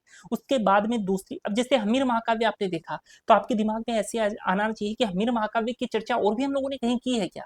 अभी की तो थी जब हम लोगों ने जालोर आपके चौहानों की उत्पत्ति की बात की थी। वहां पर हमीर महाकाव्य क्या मानता है? हमीर महाकाव्य के अनुसार चौहान क्या है? सूर्यवंशी है। तो ऐसे रिलेट कर करके पढ़ा करो चीजों को। जैसे ही आपको लगे कि यार इसके बारे में तो और भी इंफॉर्मेशन और कहीं भी हम लोगों ने पढ़ी है, तो सोचने की कोशिश किया करो कि और इंफॉर्मेशन हमने क्या पढ़ी है। तो विसलदेव आपके हमीर महाकाव्य के बारे में एक इंफॉर्मेशन तो ये पढ़ी थी। इसके अलावा हमीर रास्तों के बारे में तो पढ़ी थी। तो हमीर रास्तों के बारे में क्या पढ़ी थी? चौहान सूर्यवंशी है, ऐसा हमीर रास्तों ने कहा था। ठीक है। हमीर रास्तों के रचनाकार कौन है? दो रचनाकार आते हैं, एक तो आता है आपका जोधराज और एक आता है सारंगधर। चंद्रशेखर के द्वारा रचित पुस्तक कौन सी आती है? हठी हमीर आती है। इसके अलावा एक रचनाकार और आते हैं आपके, जिनका नाम आता है आपका जय सिंह सूरी। जय सिंह सूरी कौन सी बुक लिखते हैं? हमीर मद मर्दन लिखते हैं। लेकिन इस बुक की खास बात क्या है? ये हमीर देव चौहान के ऊपर बेस्ड नहीं है। ये मेवाड़ का एक व्यक्ति आता है हमीर सिसोदिया, उस हमीर सिसोदिया के ऊपर बेस्ड पुस्तक है। ठीक है, इस बात को हमने हाईलाइट वहां पर किया था। उसके बाद हम लोग अजमेर के चौहानों के अंदर दो महत्वपूर्ण पुस्तक देख रहे हैं। एक तो नरपति नाल ने लिखी है और सोमदेव ने लिखी है। दोनों इंपॉर्टेंट हैं, दोनों एग्जाम में पूछी जा चुकी हैं। नरपति नाल लिखते हैं विसलदेव रासो, और जो सोमदेव है उनके द्वारा पुस्तक लिखी जाती है जी ललित विग्रहराज। ठीक है, आगे होगी चीज समझ में? आगे डिस्कस करें, चलिए जी आगे डिस्कस करते हैं। आगे हम लोग डिस्कस कर रहे हैं पृथ्वीराज चौहान के बारे में, जो अजमेर के सबसे वीर क्या है? शासक है पृथ्वीराज चौहान। और ये तृतीय है भाई, पृथ्वीराज चौहान तृतीय इनको बोला जाता है। इनका शासनकाल ध्यान में रखिएगा, कब से कब तक आता है? 1177 से 1192 ईस्वी तक इनका शासनकाल है। सबसे महत्वपूर्ण तो एक घटना आती है, हमेशा हम लोगों ने यही पढ़ा है कि जो पृथ्वीराज चौहान है इनके ऊपर मोहम्मद गोरी के द्वारा 17 बार आक्रमण किए जाते हैं। तो एक बार तो एग्जामिनर ने यही क्वेश्चन पूछ लिया कि पृथ्वीराज चौहान और मोहम्मद गोरी के बीच में युद्ध कितनी बार हुआ है? और जो पहली बार युद्ध है, पहला ऑप्शन है वही दे रखा था 17 बार, जबकि वास्तव में 17 बार आक्रमण नहीं होता। आक्रमण तो 2 ही बार होता है, इनके बीच में युद्ध 2 ही बार होता है। एक तो 1191 ईस्वी में तराइन का फर्स्ट युद्ध है जिसमें पृथ्वीराज चौहान जीत जाते हैं। एक 1192 ईस्वी में तराइन का सेकंड युद्ध है जिसमें पृथ्वीराज चौहान हार जाते हैं। 2 ही युद्ध होते हैं। तो ऐसा कोई भी क्वेश्चन है तो टिक क्या करना है? 2 युद्ध आपको टिक कर देना है। पृथ्वीराज चौहान की बात करें तो पृथ्वीराज चौहान का जन्म कब होता है? 1166 ईस्वी में। पिता कौन है? सोमदेव, माफ कीजिएगा सोमेश्वर। माता कौन है? कर्पूरी देवी। कर्पूरी देवी। और कर्पूरी देवी जो है ये संरक्षिका की भूमिका भी अदा करती है पृथ्वीराज चौहान के लिए। पत्नी कौन आती है? संयोगिता। संयोगिता कौन है? जो कन्नौज है, कन्नौज के शासक आते हैं जयचंद गढ़वाल। उन जयचंद गढ़वाल की जो पुत्री है उनका नाम क्या है? संयोगिता नाम है। अच्छा, पुत्र कौन है इसके? पुत्र की अभी बात की थी ना हम लोगों ने, क्या नाम था? गोविंदराज चौहान। गोविंदराज चौहान ने क्या क्या था? रणथंभौर के अंदर चौहान वंश की क्या की थी? स्थापना की थी। सारी कहानी भी हम लोगों ने देखी थी। पुत्र आता है जी इसका गोविंदराज, गोविंदराज चौहान। अच्छा, इसको इसको कुछ उपाधियां भी दी गई हैं। कौन कौन सी उपाधि इसको दी गई है? एक तो राय पिथोरा पृथ्वीराज चौहान को कहते हैं, राय पिथोरा। इसके अलावा एक उपाधि और है, वो क्या है जी? दल पुंगल। और एग्जाम के अंदर एक बार ये पूछा गया है कि दल पुंगल का वास्तव में अर्थ क्या होता है? तो दल पुंगल का अर्थ होता है जी विश्व विजेता, विश्व विजेता। ये लाइन आपको ध्यान में रखनी है। दल पुंगल का क्या अर्थ आता है? विश्व विजेता। ठीक है। इसका जो मुख्यमंत्री है, मुख्यमंत्री का क्या नाम आता है? इसका जो मुख्यमंत्री, इसको कैलाश बोला गया है, कैलाश इसका नाम था। कई जगह कैमाश भी लिखा हुआ मिलता है। दोनों ही नाम इंपॉर्टेंट है, ध्यान रख करके चलिएगा। ठीक है। इसके कुछ दरबारी विद्वान आते हैं। दरबारी विद्वानों की भी एक लिस्ट में बनवा देता हूं, वो ध्यान में रखना आपको। दरबारी विद्वान कौन कौन से हैं? देखो, दरबारी विद्वान जैसे एक तो आते हैं आपके चंद्रबरदाई। चंद्रबरदाई, चंद्रबरदाई कौन है? चंद्रबरदाई जो हम मित्र भी हैं आपके पृथ्वीराज चौहान तृतीय के। चंद्रबरदाई आते हैं दरबारी। एक जयानक आता है, एक जनार्दन आता है, एक आशाधर आता है,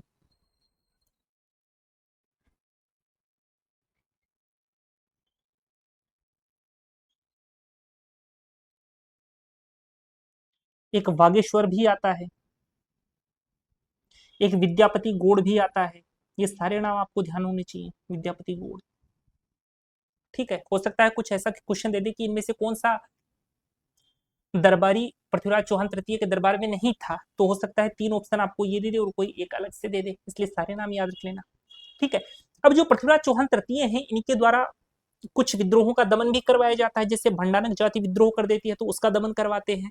इनके जो चचेरे भाई आते हैं जिनका नाम नागार्जुन है, उसके विद्रोह का दमन भी इनके द्वारा करवाया जाता है। अब सन आती है आपकी 1182 ईस्वी। 1182 ईस्वी जब होता है आपका महोबा का युद्ध। महोबा का युद्ध। अब कोई जरूरी नहीं है कि आपको एग्जाम में महोबा का युद्ध ही लिख करके दे। इसको तुमुल का युद्ध भी बोला जाता है, नाम ध्यान में रख करके चलिएगा। इसी को तुमुल का युद्ध भी बोलते थे भाई। आपको पूछ ले कि तुमुल का युद्ध किस युद्ध में लड़ा गया, किस सन में लड़ा गया, तो आपको पता ही ना हो कि तुमुल का युद्ध महोबा के युद्ध को ही कहते हैं। तो ध्यान में रखिएगा, जो महोबा का युद्ध है इसी को तुमुल का युद्ध भी बोला जाता है। ठीक है। कौन सी सन में होता है? 1182 में होता है। किस किस के बीच में लड़ा जाता है? इधर आते हैं आपके महोबा के शासक हैं जी परमर्दी देव चंदेल। परमर्दी देव चंदेल ये है महोबा के शासक। इनके दो सेनापति हैं, एक तो है आल्हा और एक उदल। काफी प्रतापी सेनापति हैं, नाम सुना होगा आपने, आल्हा और उदल। ठीक है। इधर बात कर रहे हैं हम लोग अजमेर की। अजमेर के शासक कौन है? पृथ्वीराज चौहान। शॉर्ट में पीसी लिख देता हूं, प्रियंका चोपड़ा नहीं है भाई, पृथ्वीराज चौहान तृतीय हैं ये। अटैक किसका है? पृथ्वीराज चौहान का अटैक है। आल्हा और उदल युद्ध में क्या हो जाते हैं? परास्त हो जाते हैं। और महोबा के ऊपर किसका अधिकार हो जाता है? महोबा के ऊपर अधिकार हो जाता है जी पृथ्वीराज चौहान का। ठीक है। चलिए, अब थोड़ी सी बात हम लोग करेंगे तराइन के प्रथम युद्ध को लेकर के। तो आपको ध्यान में कौन कौन सी चीजें रखनी है? देखो, एक तो तराइन का प्रथम युद्ध किस किस के बीच में लड़ा गया। तराइन का प्रथम युद्ध और सेकंड युद्ध दोनों ध्यान में रखने हैं। किस सन में लड़े जाते हैं, किसके मध्य में लड़े जाते हैं। तराइन पड़ता कहाँ पर है? कहाँ पड़ता है तराइन? तराइन जो है वो करनाल में पड़ता है। कहाँ पड़ता है तराइन? तराइन जो है करनाल में पड़ता है। करनाल कहाँ पड़ता है? करनाल वर्तमान में हरियाणा के अंदर पड़ता है। ठीक है। तो एक फ्लो चार्ट से हम लोग देखो पूरी की पूरी कहानी समझते हैं। बात करते हैं गजनी की। गजनी कहाँ पड़ता है? अफगानिस्तान में। शॉर्ट में एएफ लिख देता हूँ। गजनी कहाँ पड़ता है? अफगानिस्तान में। यहाँ का एक शासक है मोहम्मद गोरी। मोहम्मद गोरी का एक अन्य नाम आता है शिहाबुद्दीन गोरी, ध्यान रखिएगा। तो मोहम्मद गोरी क्या करता है? इंडिया में आता है और तबर हिंद के ऊपर क्या कर लेता है? अधिकार कर लेता है। वर्तमान में तबर हिंद का नाम क्या है? भटिंडा। और जब मोहम्मद गोरी तबर हिंद के ऊपर अधिकार कर लेता है तो यही पहला कारण बनता है पृथ्वीराज चौहान और मोहम्मद गोरी के बीच में युद्ध का। ठीक है। दोनों की सेनाएं आमने सामने हो जाती हैं तराइन के अंदर। ठीक है। तराइन के प्रथम युद्ध की बात करें, किस सन में लड़ा गया है? 1191 ईस्वी के अंदर लड़ा जाता है। यहाँ पर हम लोग बात करें पृथ्वीराज चौहान की। पृथ्वीराज चौहान का एक सेनापति है जिसका नाम आता है चामुंड राय, वो इस युद्ध में है। इसके अलावा मेवाड़ का एक शासक है समर सिंह। समर सिंह भी इस युद्ध में आता है। इसके अलावा आपका एक दिल्ली का गवर्नर आता है जिसका नाम है गोविंद राज तोमर। गलती से गोविंद राज चौहान मत कर देना। कौन आता है जी? गोविंद राज तोमर। गोविंद राज तोमर। तो ये जो गोविंद राज तोमर है, इसके द्वारा युद्ध के अंदर एक तीर चलाया जाता है। तो वो तीर जाकर के सीधा किसके लगता है, मोहम्मद गोरी के लगता है। तो मोहम्मद गोरी घायल हो जाता है और मोहम्मद गोरी युद्ध से क्या जाता है, भाग जाता है, और उसकी पूरी की पूरी सेना भी इसके साथ ही साथ भाग जाती है। तो इस युद्ध में विजय किसकी हो जाती है, पृथ्वीराज चौहान की तो जीत हो जाती है, और मोहम्मद गोरी की क्या हो जाती है, हार हो जाती है। ठीक है। अब यहाँ पर पृथ्वीराज चौहान क्या करते हैं, थोड़ी सी गलती कर देते हैं, भारतीय सेना का पीछा नहीं करते, मोहम्मद गोरी को बंदी बनाने का कोई प्रयास नहीं करते, और मोहम्मद गोरी वापस कहाँ चला जाता है, गजनी। और मोहम्मद गोरी अब प्लान बनाता है कि हम मोहम्मद गोरी अब प्लान करता है कि वापस अटैक करेंगे। किसके ऊपर वापस अटैक करेंगे, पृथ्वीराज चौहान तृतीय के ऊपर हम वापस अटैक करेंगे, अपनी हार का बदला लेंगे। तो इसके लिए थोड़ी सी रणनीति उसके द्वारा बनाई जाती है। किवाई उल मुल्क को संधि वार्ता के लिए पृथ्वीराज चौहान तृतीय के दरबार में भेजता है। तो पृथ्वीराज चौहान तृतीय कहीं ना कहीं यही सोचते हैं कि संधि वार्ता के लिए व्यक्तियों को भेज रहा है, यानी कि खास बात तो ये है कि अपने ऊपर अटैक तो वापस नहीं करेगा। तो संधि वार्ता के लिए जो पृथ्वीराज चौहान तृतीय है वो तराइन के मैदान में आते हैं। बात चल रही है 1192 ईस्वी की, 1192 ईस्वी की चर्चा चल रही है। पृथ्वीराज चौहान कहाँ आते हैं, तराइन के मैदान में आते हैं। तराइन के मैदान में थोड़ी थोड़ी सी सेना की टुकड़ी लेकर के आते हैं। वो कोई बहुत बड़ी सेना लेकर नहीं आते, अपने साथ छोटी सी सेना की टुकड़ी लेकर के आते हैं, और देखते हैं कि मोहम्मद गोरी भी वहां पर है और अपनी विशाल काय सेना के साथ वहां खड़ा है। तो मोहम्मद गोरी क्या कर देता है, पृथ्वीराज चौहान के ऊपर अटैक कर देता है, पृथ्वीराज चौहान को बंदी बना लेता है, और पृथ्वीराज चौहान को बंदी बना करके कहाँ ले जाता है, गजनी ले जाता है। तो यहाँ पर चंद्रवरदाई की जो पुस्तक आती है जिसका नाम है पृथ्वीराज रासो, उसके अंदर ये बात लिखी गई है कि जो मोहम्मद गोरी है, मोहम्मद गोरी पृथ्वीराज चौहान को हरा करके कहाँ ले जाता है, गजनी ले जाता है। वहां पर इनके ऊपर काफी सारे अत्याचार करता है, इनकी आंखें फोड़ देता है। तो अब वहां पर चंद्रवरदाई भी चले जाते हैं। चंद्रवरदाई क्या है, मित्र हैं आपके पृथ्वीराज चौहान तृतीय के। तो वहां पर पृथ्वीराज आपके चंद्रवरदाई भी चले जाते हैं। तो अब चंद्रवरदाई क्या करता है, तारीफ करता है मोहम्मद गोरी के सामने पृथ्वीराज चौहान की। पृथ्वीराज चौहान की आंखें फोड़ी जा चुकी हैं। क्या तारीफ करता है कि जो पृथ्वीराज चौहान है इनको शब्द भेदी बाण चलाने की कला आती है। शब्द भेदी बाण का मतलब क्या होता है कि एक संकेत मात्र से आप अपने लक्ष्य को विभेदित कर दें, तो उसी को कहा जाता है शब्द भेदी बाण।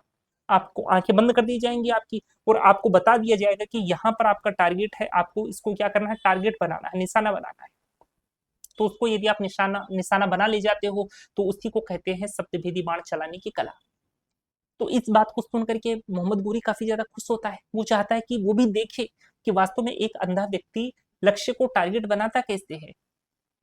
ठीक है। चंद्रप्रदाई खड़े हैं, साथ में पृथ्वीराज चौहान खड़े हैं, काफी ऊंचाई के ऊपर ये जो गजनी का शासक है मोहम्मद गोरी ये बैठा हुआ है। तो चंद्रबरदाई क्या करते हैं, एक संकेत करते हैं पृथ्वीराज चौहान को, कुछ लाइनें बोलते हैं, वो लोकेशन बताते हैं पर आपके मोहम्मद गोरी की कि मोहम्मद गोरी वास्तव में कहाँ बैठा हुआ है। क्या बोलते हैं, 4 बांस, यानी कि 4 बांस को रखो, 24 गज, फिर 24 गज और ऊपर चलो, अंगुल अस्त प्रमाण ता ऊपर सुल्तान है, इतना ऊंचाई पर सुल्तान बैठा हुआ है, मत चूके चौहान, आपको चूकना नहीं है पृथ्वीराज चौहान। तो जैसे ही इस संकेत को पृथ्वीराज चौहान सुनते हैं तुरंत बाण छोड़ते हैं। बाण जाकर के किसके लगता है, मोहम्मद गोरी के लगता है। मोहम्मद गोरी के बाण लगता है और मोहम्मद गोरी वहीं क्या हो जाता है, खत्म हो जाता है, वहीं निस्तेनाबूत हो जाता है। ठीक है, इतने वीर थे हमारे पृथ्वीराज चौहान। उसके बाद में क्या होता है, पूरी की पूरी जो सेना है वो किसके ऊपर अटैक करने लग जाती है, आपके पृथ्वीराज चौहान और चंद्रबरदाई के ऊपर। तो पृथ्वीराज चौहान और चंद्रबरदाई एक दूसरे को कटार घूप करके क्या कर देते हैं, एक दूसरे की हत्या कर देते हैं। ठीक है। तो यहां पर आपका जो अजमेर का चौहान है वो कंप्लीट हो जाता है। तो पूरे के पूरे जालोर के चौहान पढ़े, पूरे के पूरे हम लोगों ने रणथंभौर के चौहान पढ़े, पूरे के पूरे हम लोगों ने अजमेर के चौहान पढ़े। तो महत्वपूर्ण यही 3 चौहान होते हैं जिनसे एग्जाम में अधिकांश बार क्वेश्चन पूछे जाते हैं। सिरोही के चौहान या फिर अन्य चौहानों से क्वेश्चन बहुत नाम मात्र के पूछे जाते हैं, ना के बराबर क्वेश्चन पूछे जाते हैं, तो उनको आप एग्जाम में छोड़ भी देते हो कोई खास बात नहीं है। एग्जाम में इंपॉर्टेंट ये नहीं है कि अपने को पढ़ना क्या क्या है, एग्जाम में इंपॉर्टेंट ये है कि ये भी उतना ही इंपॉर्टेंट है कि अपने को छोड़ना क्या क्या है। कई लोग सब कुछ पढ़कर चले जाते हैं, उसके कारण उनका सिलेबस काफी लंबा चौड़ा हो जाता है। तो आप पढ़ो तो 3 चौहानों को पढ़ लेना, जो भी क्वेश्चन आपको आएगा इन्हीं में से निश्चित रूप से आपको क्वेश्चन मिल जाएगा। ठीक है दोस्तों, जितनी इंपॉर्टेंट रचनाएं थी वो भी हमने यहाँ पर डिस्कस की हैं, जितने भी महत्वपूर्ण कथन थे वो भी हमने डिस्कस किए हैं, जो भी महत्वपूर्ण सन थी वो भी हम लोगों ने यहाँ पर डिस्कस किया है। तो उम्मीद करूंगा दोस्तों कि आपको ये क्लास पसंद आई होगी। क्लास यदि आपको पसंद आई है तो इस क्लास को ज्यादा से ज्यादा लोगों तक शेयर करिए, ताकि जो भी लोग वीडियो भर्ती परीक्षा की तैयारी कर रहे हैं, वीडियो भर्ती परीक्षा का अगले ही महीने पेपर होने वाला है, तो आप इस क्लास को देख करके इन तीनों टॉपिक्स को यहाँ से बहुत अच्छे तरीके से रिवाइज कर सकते हो। जो परिचालक की तैयारी कर रहे हैं उनके लिए भी ये क्लास उतनी ही महत्वपूर्ण है। तो क्लास पसंद आई है तो लाइक जरूर करिएगा, चैनल को नहीं सब्सक्राइब किया है तो अब सब्सक्राइब कर लीजिए। टेलीग्राम चैनल से यदि आप जुड़े हुए नहीं हैं तो टेलीग्राम चैनल से जुड़ जाइए, ताकि ये जो पीडीएफ फाइल है आप लोगों तक टेलीग्राम चैनल के माध्यम से पहुंच सके। तो हम मिलेंगे दोस्तों आपसे एक और शानदार सी वीडियो के अंदर, एक और शानदार सी क्लास के अंदर। तब तक के लिए धन्यवाद, शुक्रिया, जय हिंद दोस्तों।